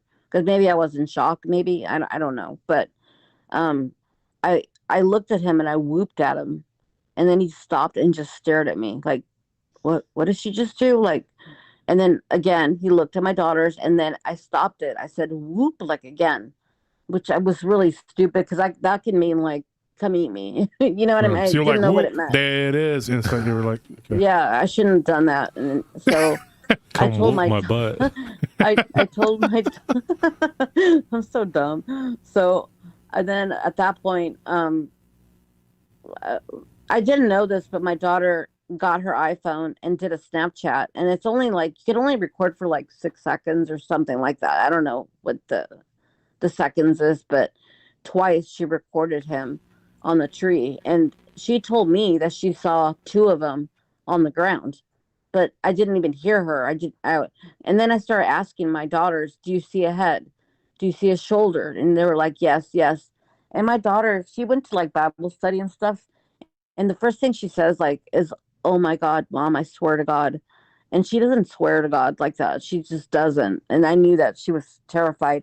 My little one was like, "I want to go home now. Like, I want to go home now." And she peed her pants. She was so scared. So I looked at them very quickly and I said, because they were starting to hyperventilate, they started freaking out. And I said, "Calm down. It's going to be okay." I said, "I want you guys right now to start walking towards the car. Do not run. Do not run." So I still stood there as they start turning around to walk away because I felt like we were going to be ambushed by them. And he saw us coming for a while. He was so high up on the tree that he could see, like, where we were walking. So we get in the car, and I was never, let me tell you, like, I've never been so happy to see my car in my entire life like that day. I was like, oh my God, so far we've made it, because I was scared. So I was walking next to them. We were walking pretty fast back to the car. We get in the car, and my daughter, the oldest one, the first thing she does is like, she starts like locking all the doors, and she's like, "Jenna, like lock the door," um, and she goes, "Mom, let's go." It was like a horror movie. Like, Mom, put the keys in the ignition. Like, let's go, let's go. And I said, "Hold on, we're okay, we're okay, we're fine." And I didn't want to say the word Sasquatch, and I don't know why, but I didn't want to say it. But I said, "What did we just see right now?" And then she said, "A man, a Neanderthal man with a lot of hair and very big." That's what my teenage daughter said. And Jenna was crying in the back seat. I said, "Jenna, what did we just see right now?" She goes, "Well, the two of them that ran in front of me." And then I literally felt like I was going to throw up. I was like, "What do you mean? Two? How many did we see today?" She goes, "Three." And she said they ran next to the big one on the tree. They were on the bottom of the tree. And I was like, oh my God. Like, I only saw him, the big one. I didn't even pay attention. And he was sitting like at an angle with his knees bent. And behind that tree, there's like a V in the tree. And the V on the tree is enormous. Like, it's very wide. But on the video, it looks pretty narrow, like a small little Y in his head in the middle. But it wasn't like that. Like the Y is enormous. So he had like 3 or 4 size of our heads. Like that's how big he was. He never showed his teeth or anything aggressive at all. It was not like a scary, like Sasquatch Chronicle type episode. You know what I mean? So Ed's home and we're into this. So like, and I said out loud, like as we were driving home, and I looked in my rearview mirror, nothing was following us. And I thought out loud, I said, "How am I supposed to tell Ed what just happened?" And then Christina goes like, "Well, I filmed it." I'm like, "What do you mean you filmed it?" She goes, "I videotaped it twice."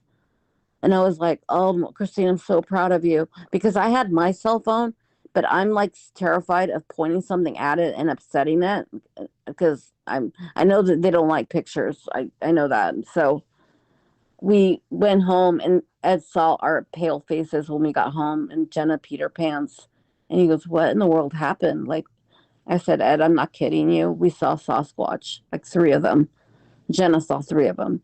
And he said, and then he goes, "No, no." And then all of a sudden, Christina, my daughter, speaks up. She goes, "I filmed him twice." So he said, "Christina, send me the video right now to email it to me." So she sent the videos to Ed. He gets on his laptop and he looks at it and he said, "There's a man staring at you." I'm like, yeah, a big man, like 1,000 pounds, like huge. And I said, not only that, but there was two that ran next to Jenna. The biggest one, So how tall was it? I don't know because he was, I don't know if you know this, but he was 30 feet up on a tree. So, Yeah. and there was like a huge branch. There was like a fresh cut, like a cut from the tree on the video. And I didn't see it or I didn't hear it happen, but I believe when he was climbing up that tree that he broke that enormous branch. And there's like a fresh break on the video. And he was like in between the V and behind the tree, there's like another huge branch that he was like kind of leaning on. So I don't know how tall he was. But what happened was the girls went with their dad the next time, and then Ed and I went back, and he wanted me to show him exactly where it was. So he's also a researcher. So I took him to the place, and then he looked at it. He goes, "Oh my God." And he saw how big the tree was. The tree is like 60 feet. It's big and it's very wide. So, and I said, Ed, if this was a bear in quotation marks, so people started saying, oh, it's a bear. No, it's not a bear. He has like ears to his side. His ears were big too, human ears. And when he saw the Y and the tree and how big and how he climbed it, he said, oh my God, Claudia, I think you saw a Sasquatch. I'm like, no, I know I did. I know I did. So it was really traumatic for like at least a week. I had to sleep with the girls with the lights turned on.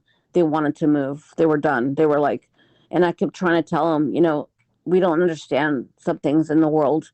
And my daughter, the little one, she said to me, Mom, you lied. I go, I lied about what, baby? And she goes, you said monsters aren't real, but they are. And I said, well, I know they look scary, but we don't know much about them. And I said, a lot of people search all their life for them to see them, but you got to see one. And she goes, that's not a good thing. And then my teenage daughter jumps in and she goes, they're not from God. They're demonic. And I go, why do you say that? And she goes, cause look at his face, Mom. He's not from God. So she was upset. So I was very depressed because Ed went to work and then the girls went with their dad and I was crying because I was thinking this, Josh, if I was leaving that day out of the trail and I saw a family or a mom coming with her kids to go on a little trail, what would I say to her? Don't go in there. There's Bigfoot. They say she's crazy, right?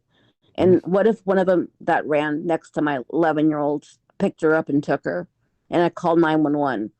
Hi, what's your emergency? A Bigfoot just took my kid. Can you please come and help me? I'd be in jail for probably murder. You know what I mean? So I was thinking of all these things, and every night I used to watch or listen to Sasquatch Chronicles before I go to bed. So I heard Todd Standing. Now, there's a lot of controversy with Todd Standing and me, and I heard his interview like that night that I was like crying. I felt like it was God like telling me something, and I heard that he took the Canadian government to court. And so I'm like, so we've been friends for a while, but I've never spoken to him. You know how you send a friend request to someone, but you never talk to them type thing. Mhm. So I messaged him and I told him my situation. And I said, I need to do something to help the public.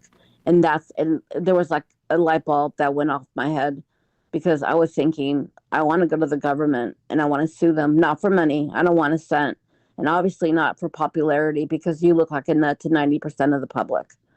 So I called him and, oh no, he called me and then he said, so I told him the story again, more detailed. And I said, the reason why I'm calling you is because I need to know like how much this cost, like what kind of paper do you use? I know it's Canada, and how was a judge? And did you get what kind of attorney, like an environmental attorney? Like, how did you do it all?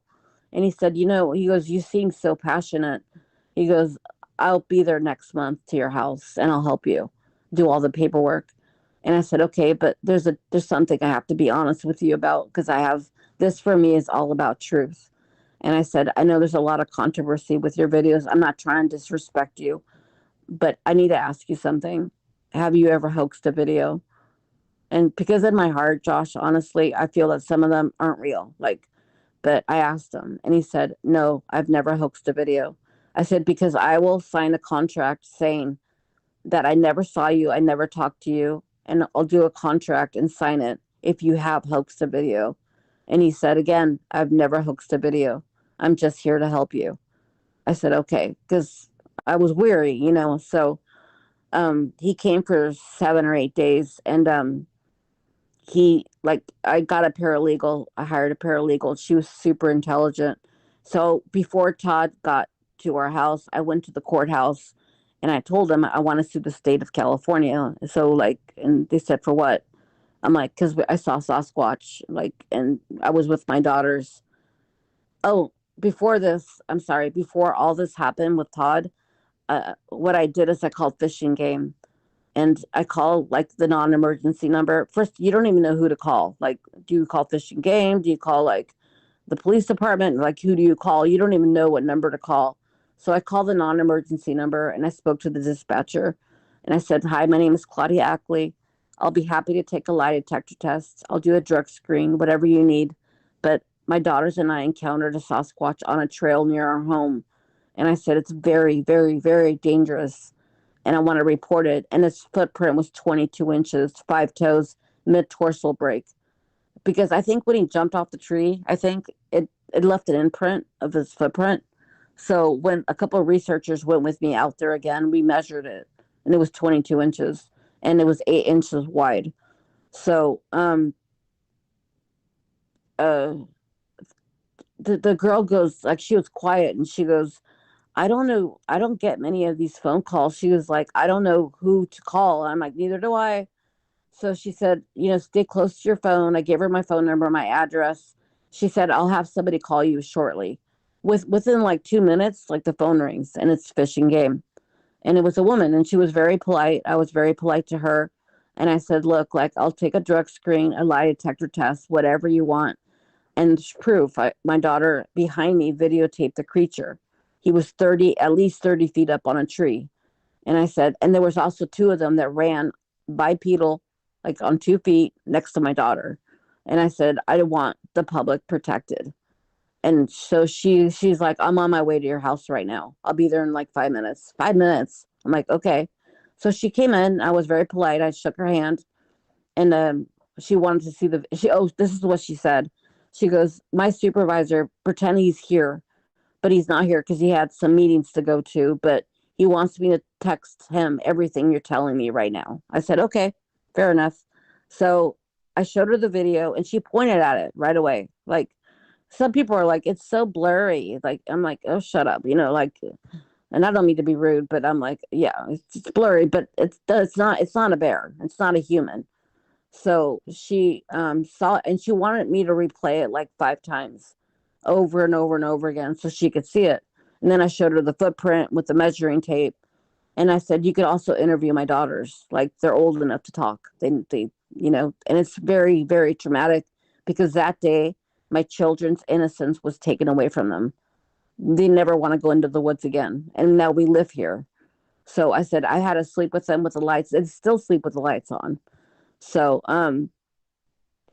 so what happened was, she said, well, maybe you saw a brown cinnamon bear. I'm like, oh, I told her that the Sasquatch wasn't black on the telephone that she videotaped.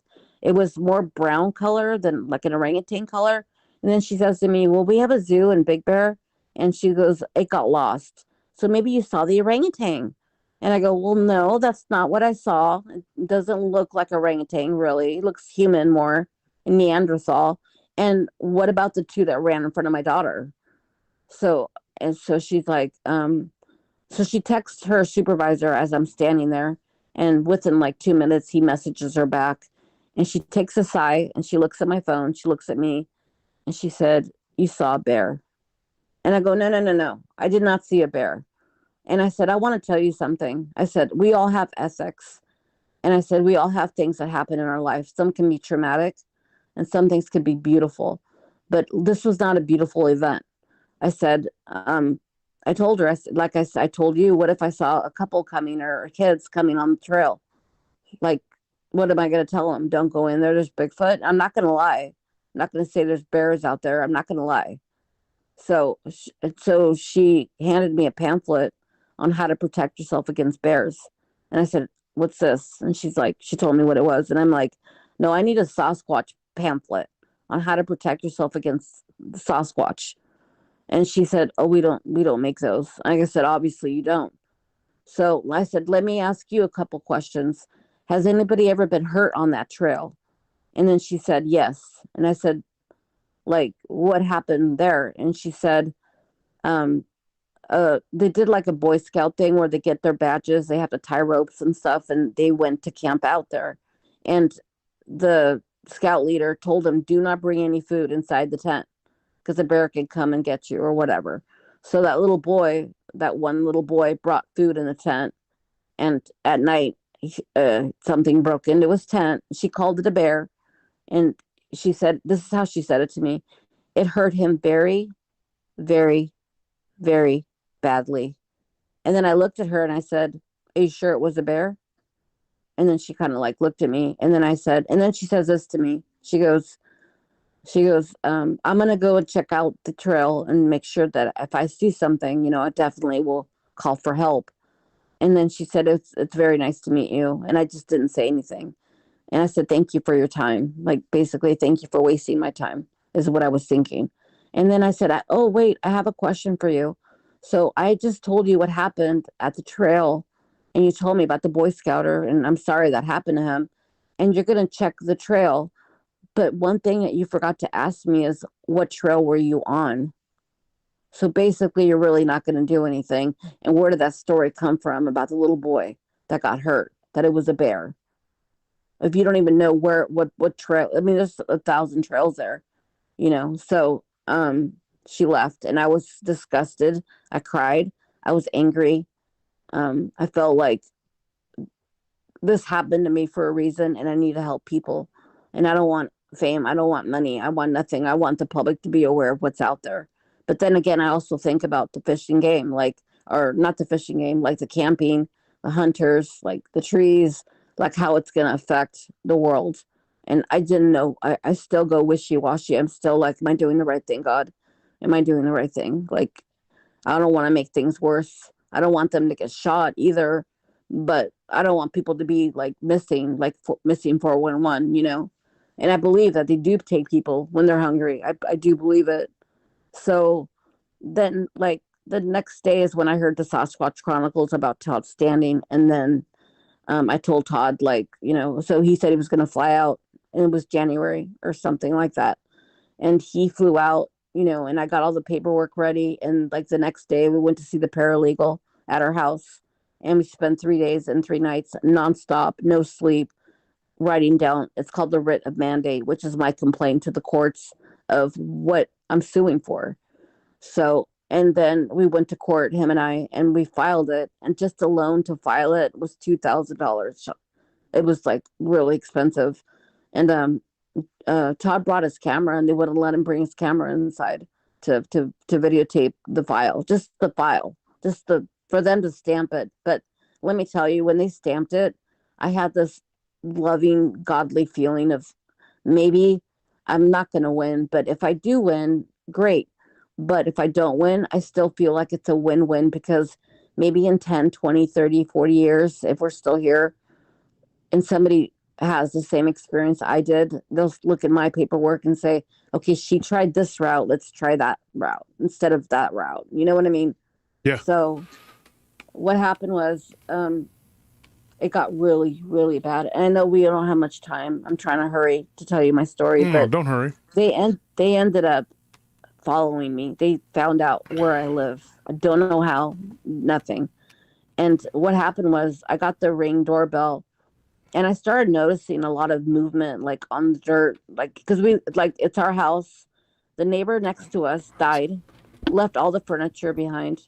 And then I had an elderly couple that lived next to me, but they were mostly with their grandchildren, like Monday through Friday. They were there only on the weekends. So Hold on one second, Claudia. I'm sorry to bother you. I'm sorry to interrupt you. Fine. Okay. Give me a wet paper towel. My eyes are burning bad in here. I don't know if anybody else's are, but you're okay? You have Vaseline or Vaseline? Vaseline. Put it on my eyes. It's gotten worse. Oh my gosh. I'm waiting on Tony. He's going to put some. I don't want to interrupt, but I'm like sitting here. My eyes are burning bad. Take care of you. I wanted to address something too that some people were saying in the chat earlier. They were saying about John when I was talking about Revelations earlier, and that's off subject. I wanted to make sure that people understood that's two different people. That is not John. That they're and after Claudia's done with what she's got to say, then I'll go back to that and I'll revisit and I'll explain it to people who aren't understanding that, and a couple other things that were being said. So. Anyways, go ahead, continue. Oh, I'm sorry. Are you okay? With your just eyes? my eyes, I got like they're just Burning. burning like heck. I don't know what's going on Scary. in here. It's happened a few times, and if I sit in here, whether I'm doing work or because I have my office here too, or I'll be sitting in here doing the show or doing research or whatever, my eyes will burn. I don't know what's going on, dude. We've changed the filters. No, it's just Texas, but we've checked the filters and everything. It's I don't know. Sometimes our eyes burn. That's scary. I just think about the world right now. I'm just so scared. But Christ, well, he's got our back. He's got your back. Don't worry about it. And yeah. But what I was saying about that earlier with Christ, somebody and Larry Fisher had said Krishna is not Christ. Well, read about him. Okay, I'm not going to argue with you, Larry. Just go read about him and look at the similarities into what his life was as the path of Christ. There's a lot of similarities. I'm not saying there is, because Christians and Muslims and everybody, they knee-jerk react. Whatever your preferred religion is, they say, "Oh, that's not that," and they jump all about it. And that because they don't understand that is there's a lot of similarities there, and definitely. they don't really get it. Like they don't, If you go back and you read about him and Kaliki, you'll see what I'm talking about. The similarities are astounding. But he comes back again and again, and then in Buddhism and in Christianity and in Islam. I'm not trying to combine all the faiths here, and I'm not trying to. No, not at all. Yeah, I'm just because I saw that comment, and I was just like, and I can actually go back and show people where John, that's a different John. That is not John. With his later years that he was imprisoned or whatever, that's not the same John. Those are two different Johns. John the Baptist. Oh, it's not John the Baptist, but it's not John the Apostle or John the disciple. Yeah, you can look it up. I mean, I can read it to people after we're done. I can explain it. But go ahead, finish what you were saying about the. You say you had this lawsuit basically, and so what ended up happening? They throw it out.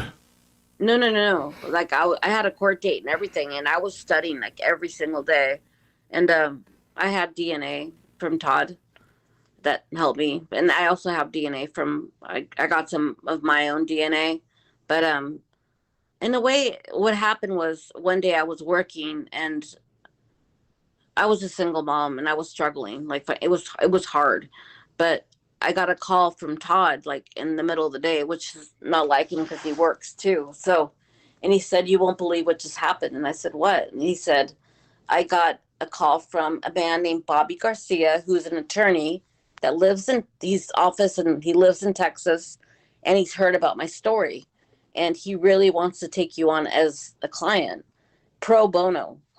And he said that he has over 275 like employees under him, and that he wants to win. He said, "When I take a case, I win that case." Like he was adamant, "I win that case." But I read her writ of mandate, and it's beautifully well written, everything. But he said there's a problem. If she goes in if she goes into court with that, they're going to eat her alive in court. So what I'm asking is, the legal wheels do turn, but they turn very slowly. And I'm like, okay. I'm like, so what does that mean? And he goes, well, he's going to like look at more of our evidence, and then he'll get back to me.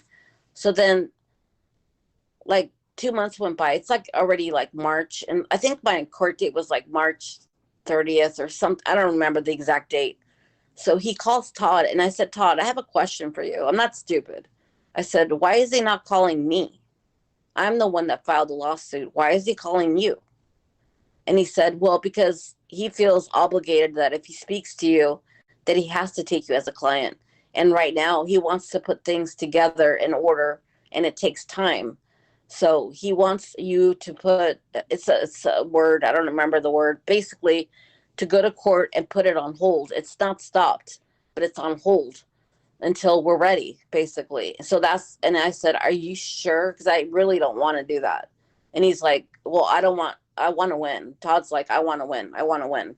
I'm like, I do too. But I said, even if I don't win, I still feel like it's knowledge for the public, what's going on. And even if they come crazy and they don't believe me, and one day they go out to the woods to go camping and they see one, they'll say, oh, that girl was right.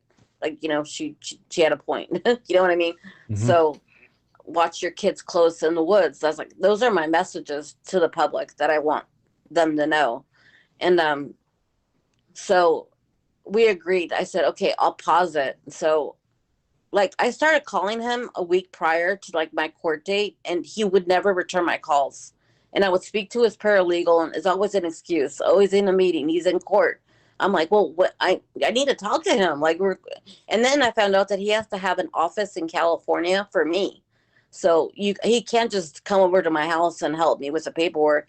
He literally legally has to have an office here in California for you, just to come in. So he has to find an attorney that he can share an office with for your trial. And I'm like, that I've never heard of that, but okay, if that's what he says. Like, I don't know. I'm not a lawyer, I don't know. I'm in the medical profession, but so what happened was I stopped it. I put it on hold.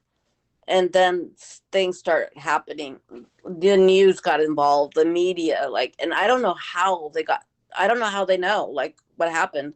But I had like the news, and I would just tell them my story. I would meet them out there. Some of them were fake credentials, because anybody who wanted to meet me out there for me to show them where it happened, I wanted credentials from them, because I don't know if they're from the government, because I was chased a couple times from the government. And I lived in a very small, quiet town. Barely any cars went by, very rural. But I get out of my driveway, and in front of me was a white truck behind me, right on my ass, like driving, like right behind me. Like if I would have slammed my brakes, he would have crashed into me. And I'm like, is this guy in a hurry? And then I kind of pull over so he can like go around me. No, he stops right behind me. So I thought, if I go down this mountain right now, he's going to push me off the mountain. So what I did is I went into town instead of going down the mountain, went into a post office parking lot, and then hurried up. And then I got behind him now. So he sees me grab my cell phone, and I did it on purpose so he could see it. And as soon as he saw my cell phone, he took off like 50 miles an hour in like a 25-mile zone. And I said, I'm not going to kill someone chasing this guy. But I got a picture of his license plate, and it turns out it was government. And then one time I came home, and I went to turn into my driveway, and this car all of a sudden saw me, and he went and he stopped me I have my blinkers on because I don't know if he's going or what. And he went and stopped in front of my driveway so I can't get in. So we were looking at each other window to window, and he was giving me this look of death. Like, if like looks could kill, like they say, I would be dead right now. And then what I did, my first reaction is grab my cell phone. And then as soon as he saw me grab my cell phone, he started to go. But unfortunately for him, there was a lot of snow, and those back tires were just circling. So he couldn't go anywhere for a bit. But then he was able to take off and leave. And he wore like a plaid shirt. One day I have the Ring doorbell. So a man with a black jacket came and rang the doorbell. And there's a man, and then you have to walk up like 10 steps, 20 steps to get to your car. And one man came out, and he looked more like mountainy, like a mountain man, like a plaid shirt. And he had his arms crossed, and he was just standing there, like in front of my house, while his friend is ringing my doorbell. And I decided not to answer it because I don't want to get threatened and then me back out. Because if I hear, like, you're going to hurt my kid or something, I'm out. Like, I'm not going to endanger my children's life at all. Like, I was worried about that. But I do have a friend who's a very high-rank police officer who has helped me through day one. Like, check to make sure there's no GPS on my car, underneath the hood, like underneath the car. Like, he's really been like helping me a lot. He said, if you ever have an emergency, he gave me a word to use saying, I need help, 911. That's like, so I'm so grateful to him. And I can't mention his name. His name is Dan. That's his first name. But, so what happened was I put it on hold, and then, I was a little bit frustrated. And then the attorney called me the next day after I put it on hold. So he was watching, and he said, "Look, like, I appreciate you putting it on hold. I want to win this." He gave me his BS like story, and I already heard it. I said, "Okay, I want to continue to do this. Like, and is it still pro bono?" He said, "Yes, of course." And then I never heard from him again. Never. And I'm like, he was deterring me from going to court. I'm like, does he work So for the what government? ultimately what And ended up happening? You didn't do it? No, it's on hold right now. It's on hold. Okay. All right. So, and So his have name you is had Tony Garcia. have you had other encounters with these creatures since then? Oh my God. If you only knew.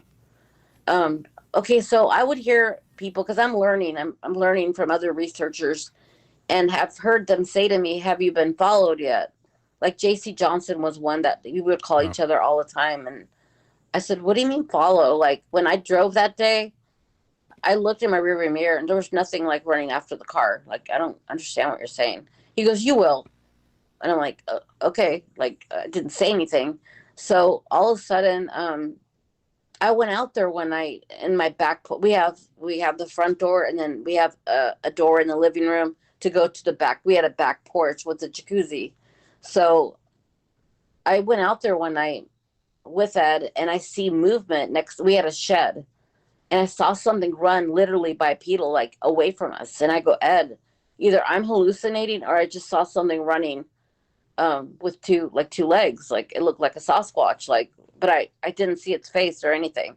So, and he's like, "Oh God, don't start letting that get to you." Like, I said, "Oh no, I won't." But what I did is, I have the Ring doorbell, and for you guys that don't know what a Ring doorbell is, it's a security system. So it's censored. So if you come near the property, it'll alert your cell phone, and then it's a camera that you can see what's happening. So I put the Ring doorbell on my porch. So half of it is facing the back of my porch. The other half is the back of my woods with a shed. So at night, I start looking, and Josh, there was like 3 of them just like walking around my backyard, like 1 a.m. Did it I look got the like the same ones notification. you saw the first time when you saw the 3? Were they the No, same? they were Or- different. They were different. They were different. Can I ask you this? Do you think that they were a manifestation or of something evil? Definitely. Now I do. Have you I wish seen I was. Dogman, or is it just Bigfoot? Yeah, I've had Dogman come to mind. Yeah, and they're very bold, by the way. The Dogman are very, very Oh bold. yeah, we know that. So what happened was, I have a couple good friends that are, again, high-end researchers, and things started happening, like lights in my house start flickering, um, and it was really scary because I had my daughters, and it's like I would sit. I had it upstairs, and their bedrooms were like one on the left side, one on the right side, and all night I would be up with a knife because I was terrified of them breaking in. Like, as an example, is I saw a Sasquatch come on our porch, and he's standing right by our back door. And I was so scared that I moved a desk and blocked the back door, and left a chair. And you know how you leave a chair underneath, like, the handle, so it stops it from. I know they could break in. I mean, but that it would help me in my mind. So he was just standing there, and I was thinking, "Oh my God, he's gonna break in. He's gonna break in." So I called 911, and I said, "I have an intruder. Can you please come quickly?" Gave my address. Sure enough, the police come. There's nothing out there. I'm like, "Of course." So then the other time I called the police is the Ring doorbell, and I wasn't home. The Ring doorbell goes off, and there's a Sasquatch that I'll send you a picture of. I don't know if you've seen it, but it's literally trying to get in through my dining room window. And it was a juvenile, but it was terrifying. So I called 911 again. I'm telling you this for a reason, because I said I have an intruder. So anyway, all these demonic things would happen. I saw all kinds of entities, but I haven't seen a Dogman yet at that point. It was just Sasquatch and entities, like literally at night, they would come and just sit by a tree. Like, it was crazy. So things got so bad that, like, my daughters said, "I'm not coming back here," because they saw we were going to school. I was taking them to school, and I had to kind of like back my car into my neighbor's like driveway so I could go like left. And as I backed up the car, we had boulders in front of my house, and there was two of them standing on top of the boulder during the day, like 7 a.m. Can I ask And you a they saw question? it. Have you ever Yeah. had like both Dogman and Bigfoot at the same Yes. location? Yeah, because that happens Yeah, quite a but- bit too. People like to say that because I wanted to interview you because you got a lot more than what we're talking about right here. And I want to interview you for my book, but I'm writing 2 books. And so people okay. are like, you know, well, there's Dogman and there's Bigfoot, and they don't really intermingle. Then that's like, you know, yes, they do. And Yeah, people, you know. yeah. And So anyway, what I'm going to happened- let you go, Claudia. My eyes are burning bad, and I want to. Oh, I hate to cut this sorry, my short, friend. but we Okay. got to talk again because you have so much information, and I'm know, going to I'm save sorry. what you got. I want to interview for my book, so folks, check out the Okay. book because when it comes out, Claudia, I'm going to do an interview with you. Oh, I appreciate. Thank you so much for taking your time to listen to me, and you're so kind. I really am grateful to And I you. appreciate you coming on too. So, oh, thank you, and God bless you and your family, and stay safe. And I Yes, hope your and eyes we will feel talk better. again So- really soon. I'm gonna hit you Okay. up. Okay. Okay. Have a good Okay. night, my friend. Bye, Claudia. Thank you. Okay. Bye. All right, bye. Oh, I'm sorry, folks. My eyes are just driving me nuts in here. I don't know what it is in this place. Give me a break here. Trying to. See, damn AI, man. It's attacking your eyes. I said something about it, so it's coming after me. Yeah. Computer stuff. So, folks, that's Claudia Ackley. She's got a lot of information. I can't even like we'd be here until 8 in, whatever time zone you're in, because Claudia's had a lot of experiences, a lot of crazy stuff that's going on, and my friends Barton and Larry have helped me talking to her, getting information from her, and she's been sending me things, and she could just talk and go on because she has a lot of stuff that's happened to her. And like I said, she was in the news because she sued, the state for the Bigfoot or whatever. So I wanted to address a couple things before we bounce here. Larry, I don't know what we're doing here. I don't know if we're sparring or what, but you said that John the Baptist was the cousin of Jesus. I understand that. Now I'm going to explain to you guys before I head out. I want to give you the 411 on this, because there seems to be some confusion here, and just want to make sure everybody's understanding here.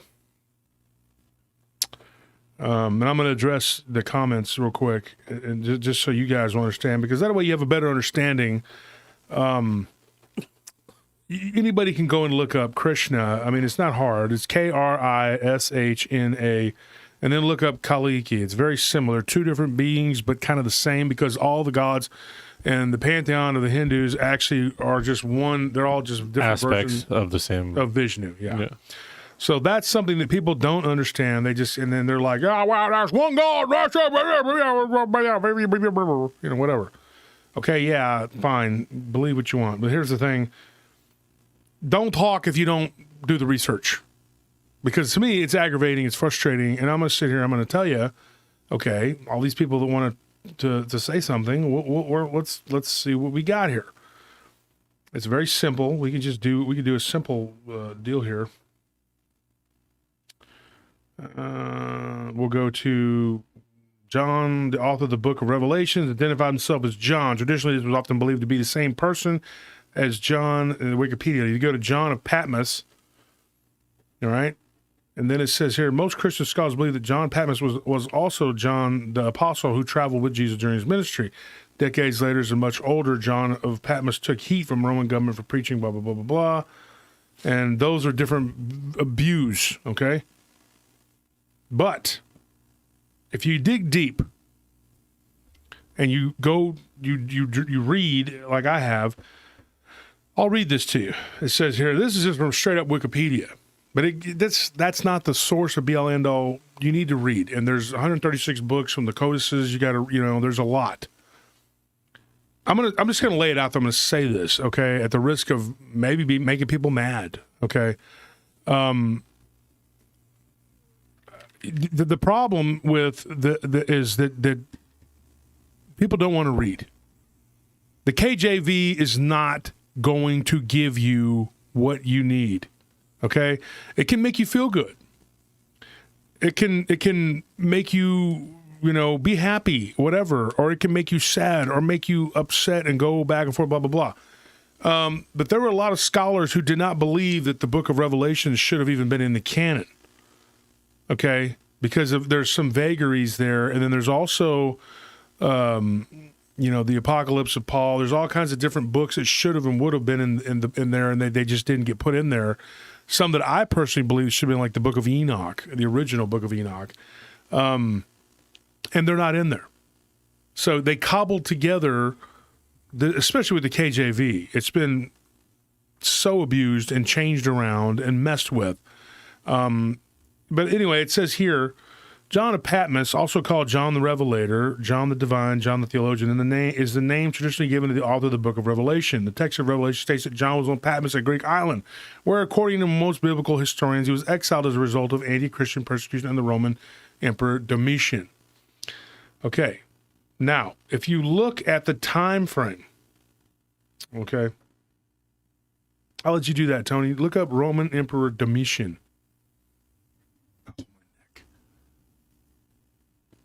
Just look it up.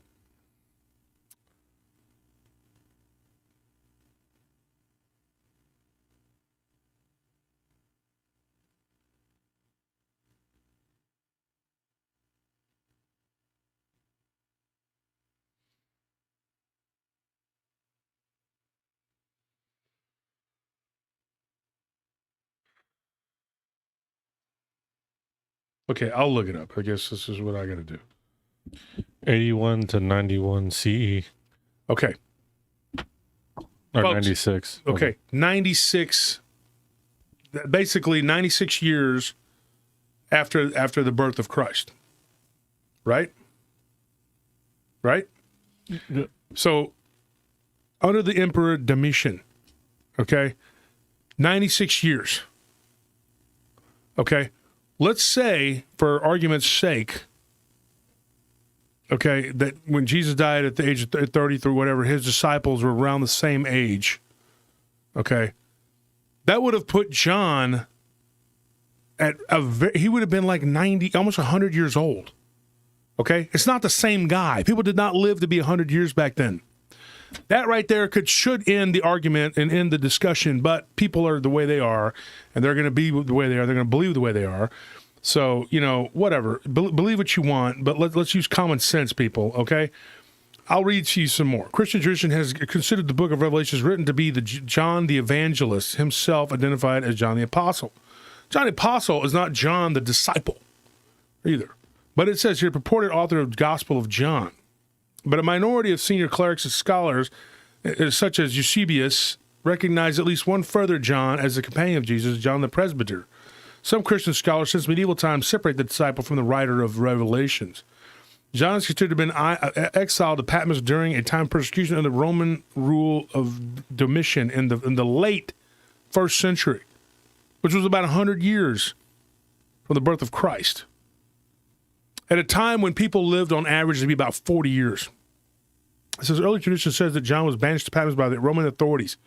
Blah, blah, blah, blah, blah. It goes on and on and on here. And then Tacitus talks about it in the annals. Folks, I study history. Okay? If somebody wants to argue and say that, then they say what you want to say, whatever. But I want I want the truth to be put out there. Not the same guy. Okay? You can want in one hand and do something else in the other and see which one you get first. Okay? I don't care what you want. It's what it is. And people don't want to believe because they want to believe that the way they were brought up and the way that they were taught, whether they were Southern Baptist or Catholic or Muslim or whatever, that they're the correct way and that's the way. And I'm telling you right now, you're wrong. Sorry that to burst your bubble, but there it is. Pop. Okay? That's it. Enough about it. All right? I'm not going to sit here and listen and read the comment and people text me, message me, whatever. You're wrong about that. Blah, blah, blah, blah, blah. Really? Because I'm not. And also the thing about Christians is you can believe what you want to believe. I'm just saying that there are similarities and parallels to this. We are fools if we don't look at these parallels and these similarities.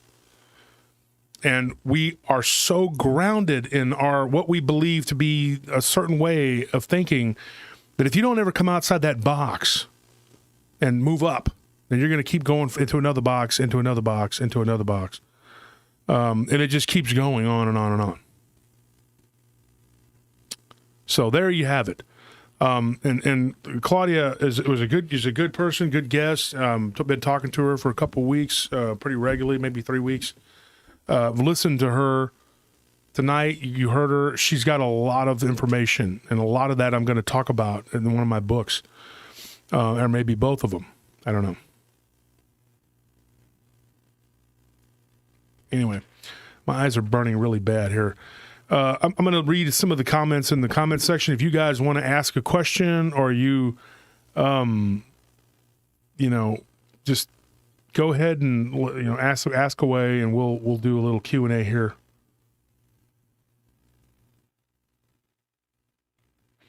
Rebecca Oliver says most religions have a flood story, a creation story, and a Messiah story. Their similarities are there. Josh is right. Well, yeah. I mean, you go back to Abraham and Sarawati, who were Sumerian, and somebody argued with me, full-blown argument in a group that I'm no longer in. And she was like, that's not the same people. The only true Bible is the Old from the Testament, blah, blah. Literally that ridiculous. It was a person, why would even bother arguing?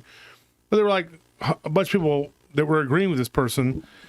And I'm like, I don't want to sit there and argue with these people. I feel like I'm talking to second graders, not you, my listeners, but these people in these groups.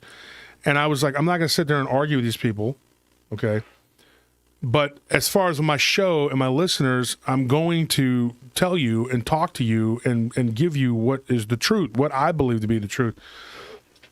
There is a connection there. There's always a flood story. There is always a creation story, and there's always a Messiah. And when you look at these people, they were Sumerians. They were not Israelites. This person kept saying that they were the original Israelites. No, they were not. They weren't even Hebrew. The Hebrew, or the Hebron, the word comes from ancient Egyptian, which meant outsider. And then it became sort of like immigrant outsider to someone who was very bad, kind of like negative. The Egyptians looked at them as interlopers at best, and at worst they were, like barbaric. They didn't want them in their land, and in order to stay there, they put more and more rules upon them until they became slaves. And then eventually they left. But like I said before, there is no actual evidence of the Exodus. People, the Old Testament was hitched to the New Testament. It's the way it is. But people get really caught up in all that, and they don't realize that was... What's she doing? They don't realize that is... Can you get her? She's going to keep crying until somebody picks her up. They don't realize that is actually... It really should not have been that way. The Old Testament and the New Testament really should have stayed separate. I don't believe that they're a lot of that's just the books that they chose to put in there. They all have a relevance in their own way, but a lot of the Old Testament was written in 600 BC, whereas these Sumerian stories go back 4,000 years before that. I mean, even further back. I mean, there's creation stories. So, you can argue with it all day long, but the facts are the facts. If you really look at, and then Dick Richard says the 12 tribes are the 12 types of mankind. The Hebrew race is the human race. All the rest were Nephilim and Nephilim tribes. I don't agree with that. That's not correct, in my opinion. But it is, you are free to believe what you want to believe. But if you're going to put it on here and it isn't correct, then I will challenge it. I'm, possibly, not always, because I may not see it. But I'm going to tell you what I know to be a fact or what I know to be true. And I'm not going to back down from that and go, well, I don't want to offend people or lose listeners or whatever the case may be, because I'm not doing this to make money or be a celebrity. I'm just doing this to drop the truth. And if you are here to hear the truth, then be here. If you don't care to hear it, then you're free to go. But I'm going to tell you what I know to be the absolute unadulterated, the truth. And what people need to do is educate themselves. Read. Like I said before, Mark Twain, those who don't read have no advantage over those who can't read. Reading just does so much for people, and it's really shown in today's society that they can't read because they can't comprehend anything. Remember the saying, read in between the lines? Yeah. People don't know how to do that at all. They have no idea of how that works. Like you can tell them something and they will take it as such face value and not understand the meanings behind your words, that they'll attack you for something that they don't even understand. Or they'll attack you and put words in your mouth when that's not even what you meant to say, because they're too dense to understand or really have the reading comprehension to understand what you're really trying to say. Mm-hmm. And I think that's what's leading to a lot of problems in today's society, is that we don't have that, our people don't have that reading and comprehension to be able to understand each other correctly. And it sucks because, English was one of my favorite subjects growing up. So was history. And it's like, I feel like it's two of the ones that are degrading the most. Mm-hmm. Of course, that would be the case. Folks, what this AI we were talking about earlier is doing is putting layer upon layer upon layer upon layer of the truth. It's watered down. It's filtered. It's been, it's not real anymore. And Rebecca Oliver says here, there has to be a singularity in truth. Religion is crafted by man and is flawed. It is. Absolutely is. And to understand these creatures and these ghosts and all these other things, the aliens, UFOs, all this other stuff that's going on, you need to understand our place in the cosmos, and you need to understand the nature of our reality. I've seen the grid. I've seen these things. I've been leaving my body since I was 8. I had made a mistake. I said I was 11. I went back. It was like I was 8 years old. I believe it was 1983 the first time I left my body. I was in like 3rd grade. It was a summer going into 3rd grade or whatever, and it was before my 3rd grade year. It was the first time I remember like waking up on the ceiling. And then when you see the grid and you see all these things, Aaron Shaw, thank you for the donation. Thank you, man, again. But you start to see things, the world in a different light. You see it clearly.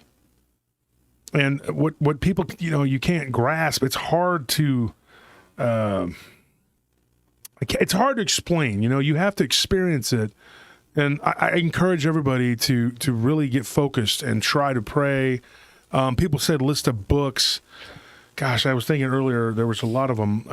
The Codices, the 136 books from the Nagamati Desert, look that up. Fire Spirits. The Gnostics. Yeah, Legends of the Fire Spirits is a good one. Chariots of the Gods, it starts off, and then, anything with Paul Wallace, he's got Scars of Eden. And I'm not saying read these books. Folks, read these books. I'm giving you the advice. Whether it's a book that's written by my really good friends, Nick Redfern, Lyle Blackburn, Paul Wallace, any of these people that write it, but read it with an open mind, but not so open that your brain falls out. Like people go, I read that book, or you should read it. You don't have to go, hey, read this, and it's the absolute gospel truth, because nothing is the absolute gospel truth. It's all been written by man. Mm-hmm. So use discernment, okay? Get yourself right, and then you can focus, and you can do these things. We all have within us the life and breath and spark of the Almighty God, the Creator. We are given the ability ourselves to create.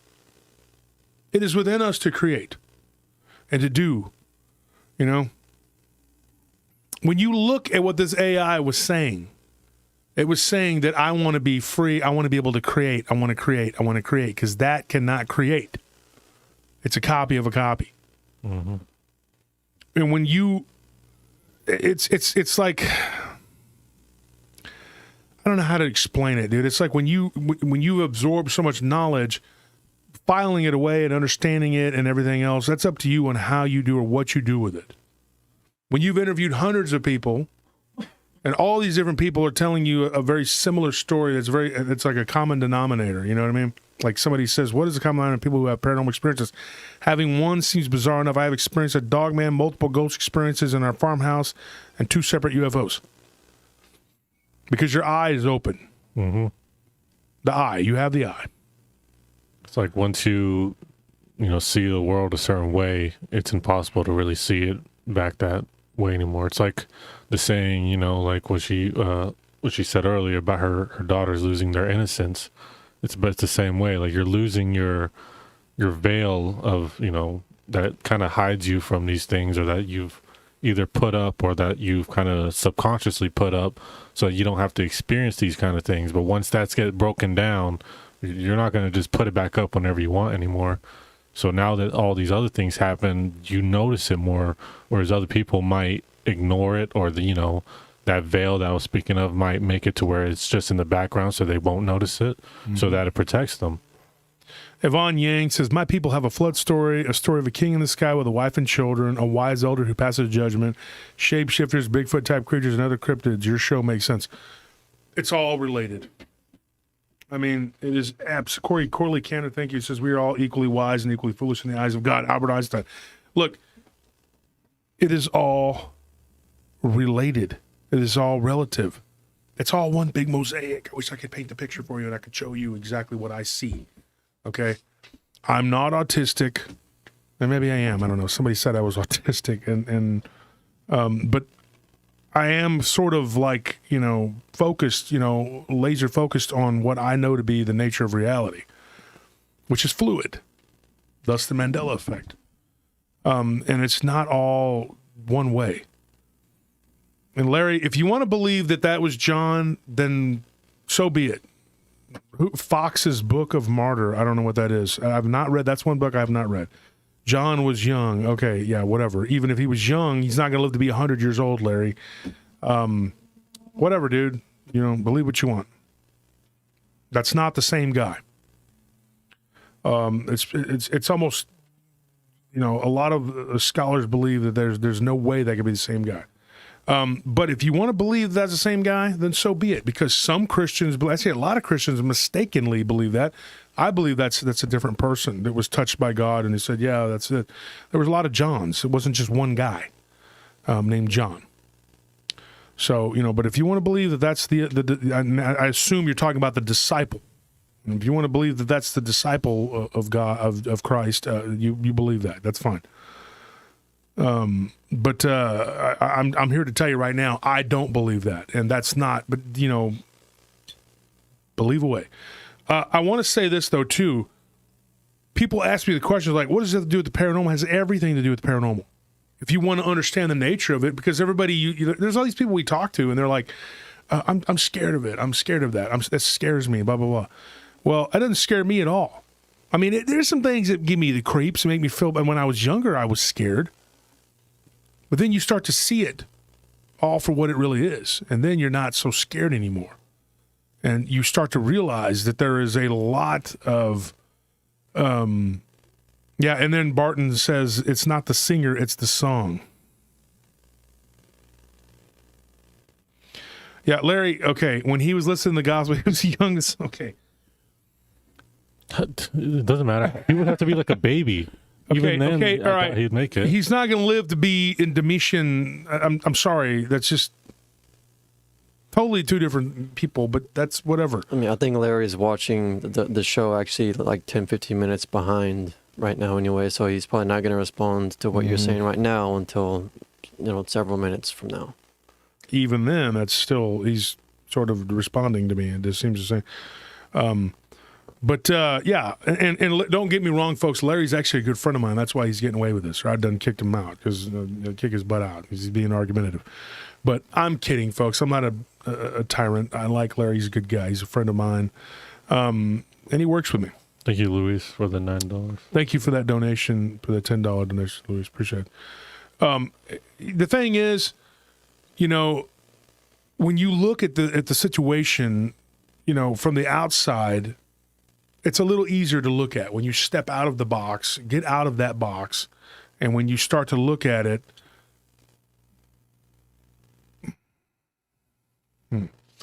anyways, when you start to look at it from the outside, it's a lot easier to discern and understand and pull it apart and see for what it is.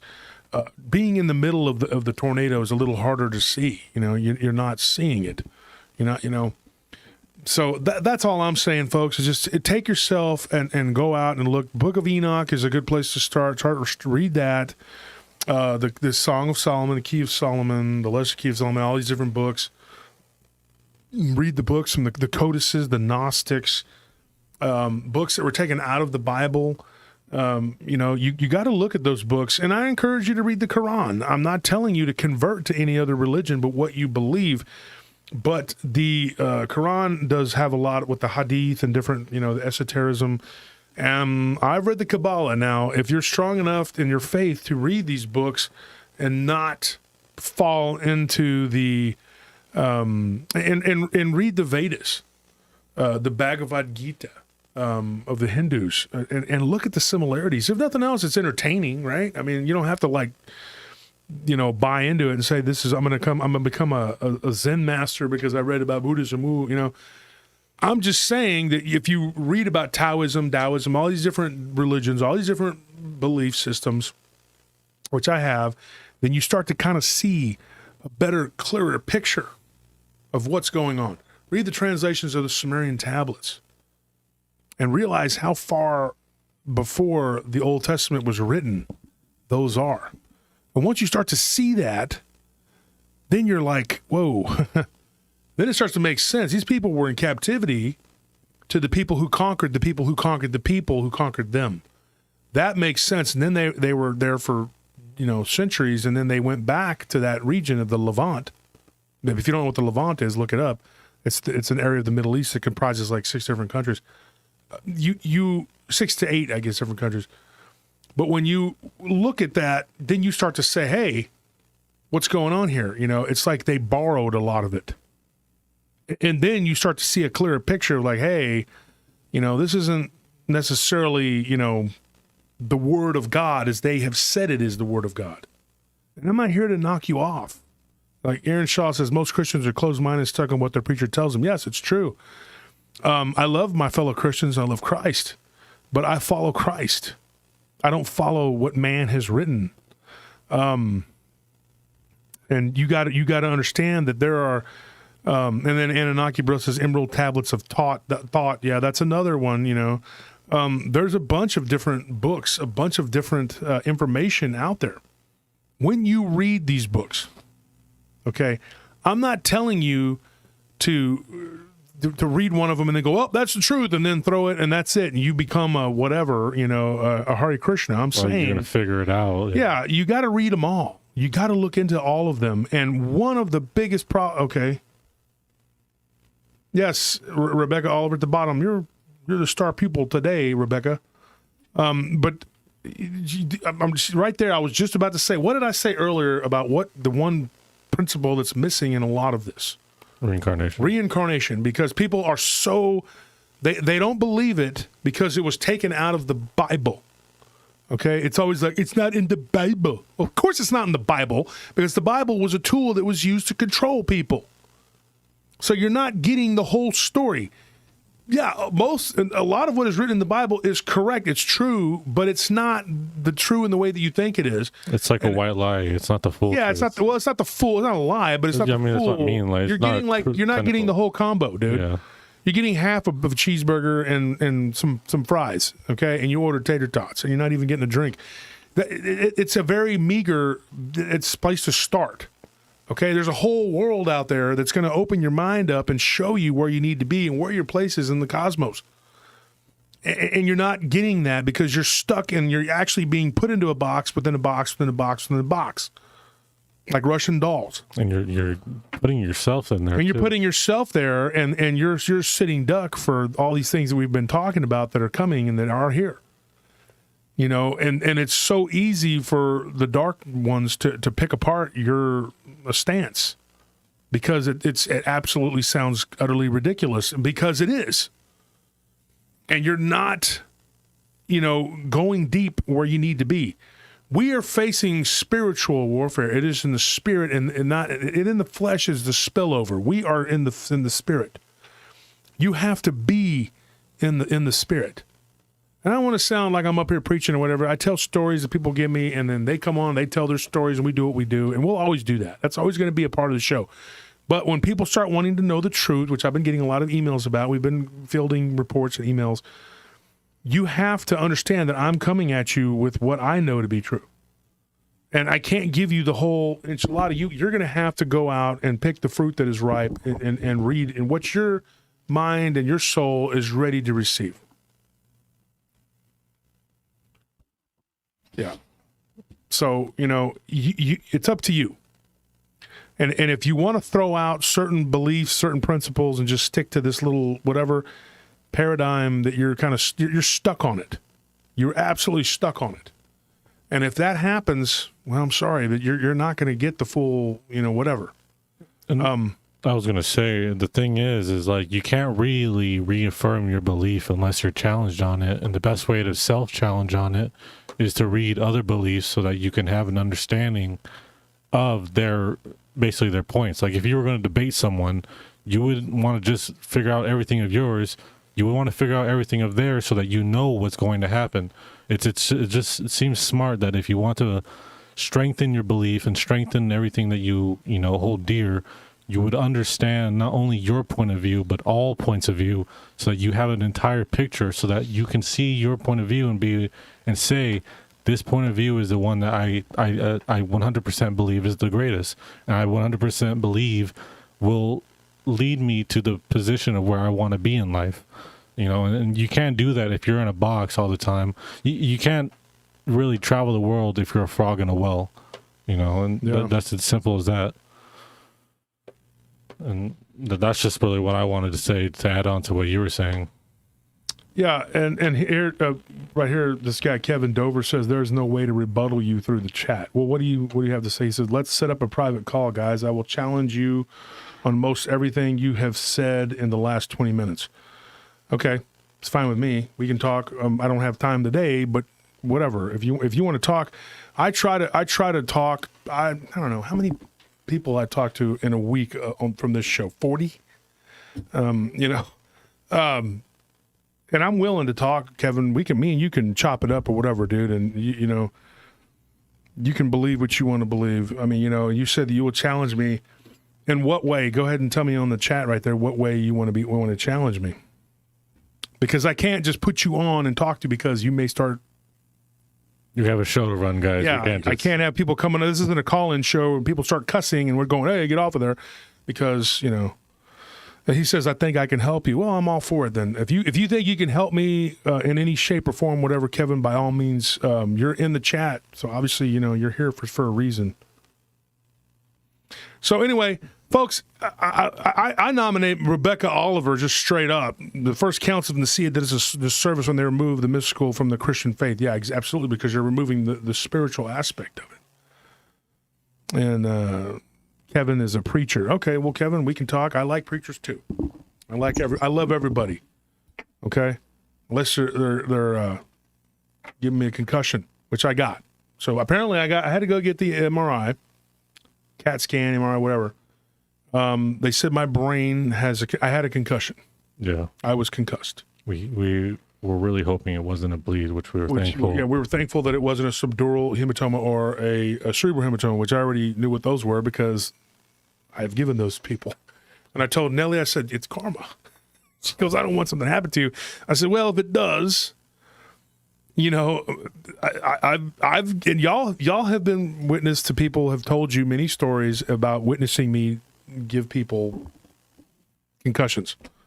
And you've been there to see it too. And so it's like, well, what goes around comes around. You live by the sword, you die by the sword. And that's a biblical thing that I totally believe in.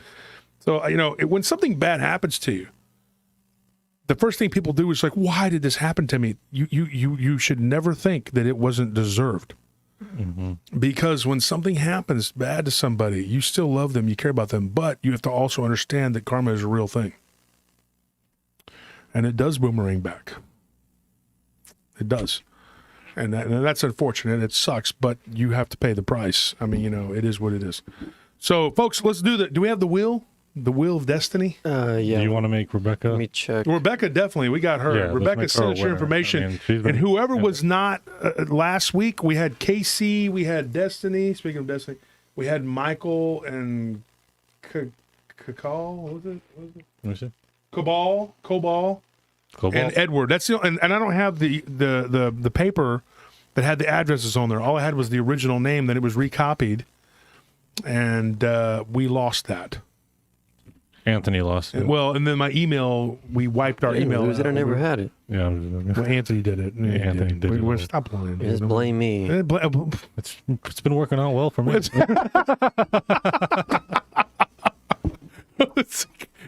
Hey, why change it up if your offense is working? I guess you got to blame someone for your own incompetence. Exactly. We got to blame somebody.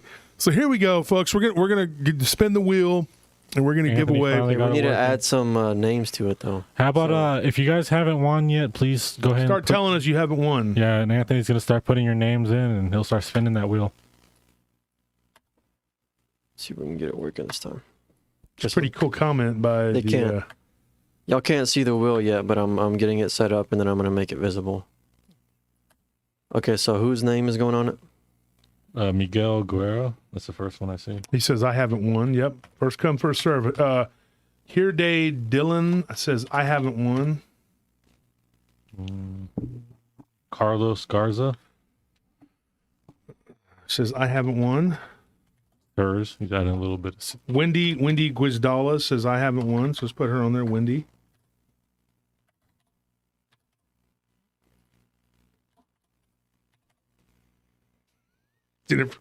Jennifer said, "You poor Anthony. Everybody has a family scapegoat. Oh, poor Anthony. Well, maybe he should stop being so smart." If he wasn't so useful. Yeah, believe me, I wish I could. It's a burden having a brain this big or being surrounded by people like That you know, brain's making up these for something two. else. We're kidding, folks. Here at PRT, we hate Anthony. Mark Mark, has a one. just put down. Mark what? Mark. Mark Sinas. Marky Mark. Marky Mark. King of Hecomondo. I just typed King on there. King. Attacking character. We got another one. You have another room for another one. Melissa says I have Melissa Eileen Purvis. MIP. And then that one guy, he says he hasn't won either. Destiny, please do. It says, do I need to send another email with my address? Yes, email or a message on Messenger. My Messenger's been acting freaking weird because I've been talking about AI. It's like, I'll get you. I don't know. Maybe that's it. Maybe it's not. But then my email got I lost a bunch of emails because I think we actually deleted them. So Heidi? kind of created the perfect storm. But those people from last week need to get their stuff. So, yes. We'll do it all in one fell swoop probably on Monday or Tuesday.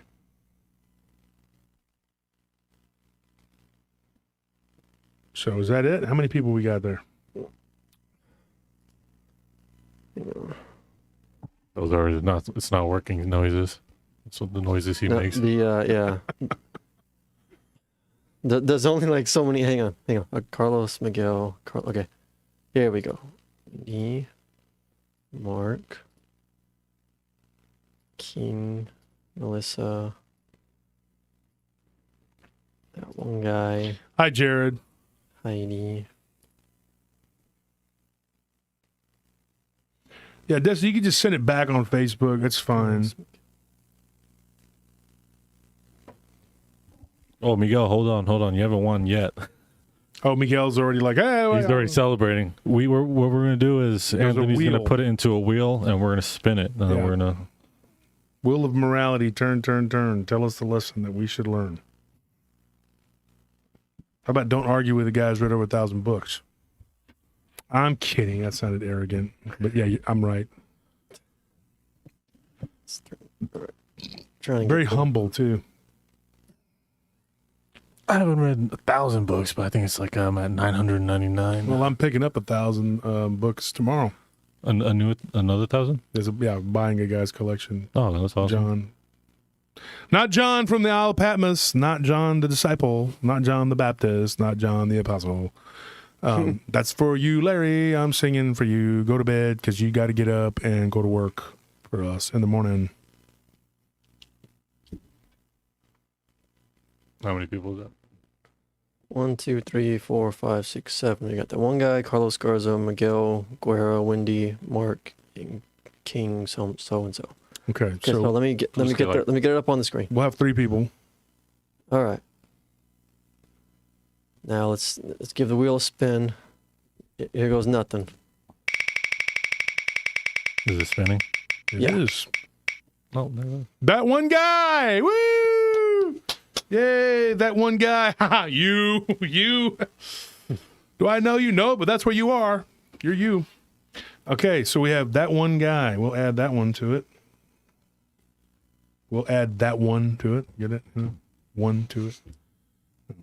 Corny joke. So we got that one guy. Okay, so we got that one guy. We got him. Give it another spin. Give it another spin.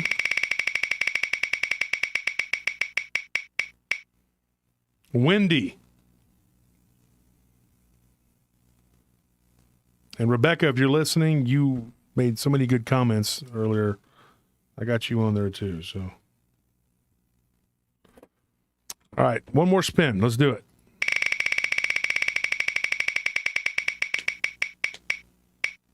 Melissa.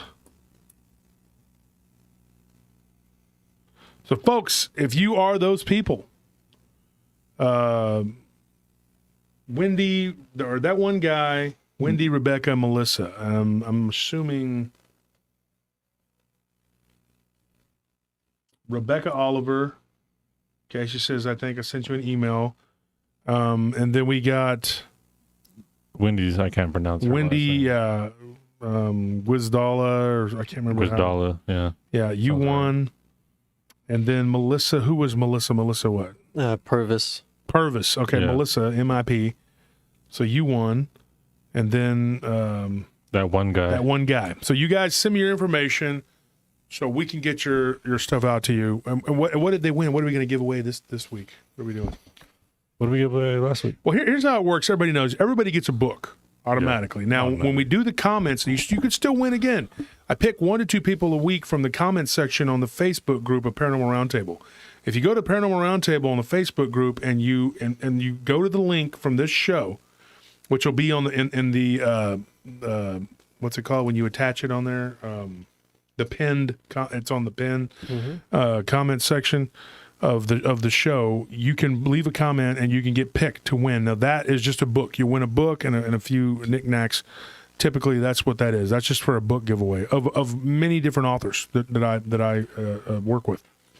And so you're talking Barton Nunley, Lon Strickler, Chad Lewis, Lyle Blackburn, Ken Gerhard, Nick Redfern, David Weatherly, D.A. Roberts, et cetera, et cetera. A lot of people. Ron Murphy, bunch of people. So if you are picked on that comment, you win a book. Okay, usually I pick 2. Now on this right here, this is a giveaway where you win a book, but you'll also win a prize for being here and watching the show live. So what are they going to win? We are waiting on, I believe, large and extra large hoodies. There you are. We're waiting on those. If you're a large and extra large, you're going to end up probably getting a shirt because the hoodies are kind of like whatever. So this week, what do you want to do? Hoodies? Yeah. What is that? We'll do hoodies unless your size, you may have to wait a little bit. Okay? So everybody gets a hoodie. Hoodies All are right. cool. So we got a bunch of hoodies we're going to give away. And if you want to find his email, if you look into the description of the YouTube video, you can find it there. Or just look at the top of the video. Oh, yeah, it's also on top of the video right up there. Mm-hmm. And just send him an email at that location. So, folks, we're going to be releasing a really cool, in about a week, we're going to be, maybe by next week, hopefully, we will have a really cool jersey. We have a prototype that we've made, and it should be ready or it's being made. And these jerseys are going to be really cool. It's a cool, Yeah, I'm excited about it. they're going to look really cool. They're being made by 7 Clay, and it's going to have the number 7 on there or a number 8. Those are the two numbers that we've chosen that you can get a jersey, and it'll have the PRT patch on there. We're going to start off with one logo, and then we're going to see how it looks, and we're going to be able to mix and match. And if you're interested in those will be for sale. We're going to give away a couple of them, and then those will all be just for sale privately. But if you want to buy merchandise, and instead of just waiting to try to win, then by all means go to our website, our deal where it shows the merchandise. Is it on the show here? I don't know if it's on the show. On the merch store? Yeah. Yeah, the link should be in the description. The link should be on the description, yeah. And then you can go and buy merchandise. It comes from Printful.com. But ours that we give away is 7 Clay. Most of the Printful stuff is gone now. But we're working on a way to get it to where we can have people buy it directly from the website from 7 Clay, which would be really good. But we buy it in bulk, and we just mostly for giveaways. We do it because we want to promote the show, and we want you to have something nice, and we appreciate our fans. It says, so Wendy, you won, so just give me your information, not here, but in private. And so I need Casey, Destiny, Michael, Cabal, Edward, that one guy, Wendy, Rebecca, Melissa. So 1, 2, 3, 4, 5, 6, 7, 8, 9 people. Need your information.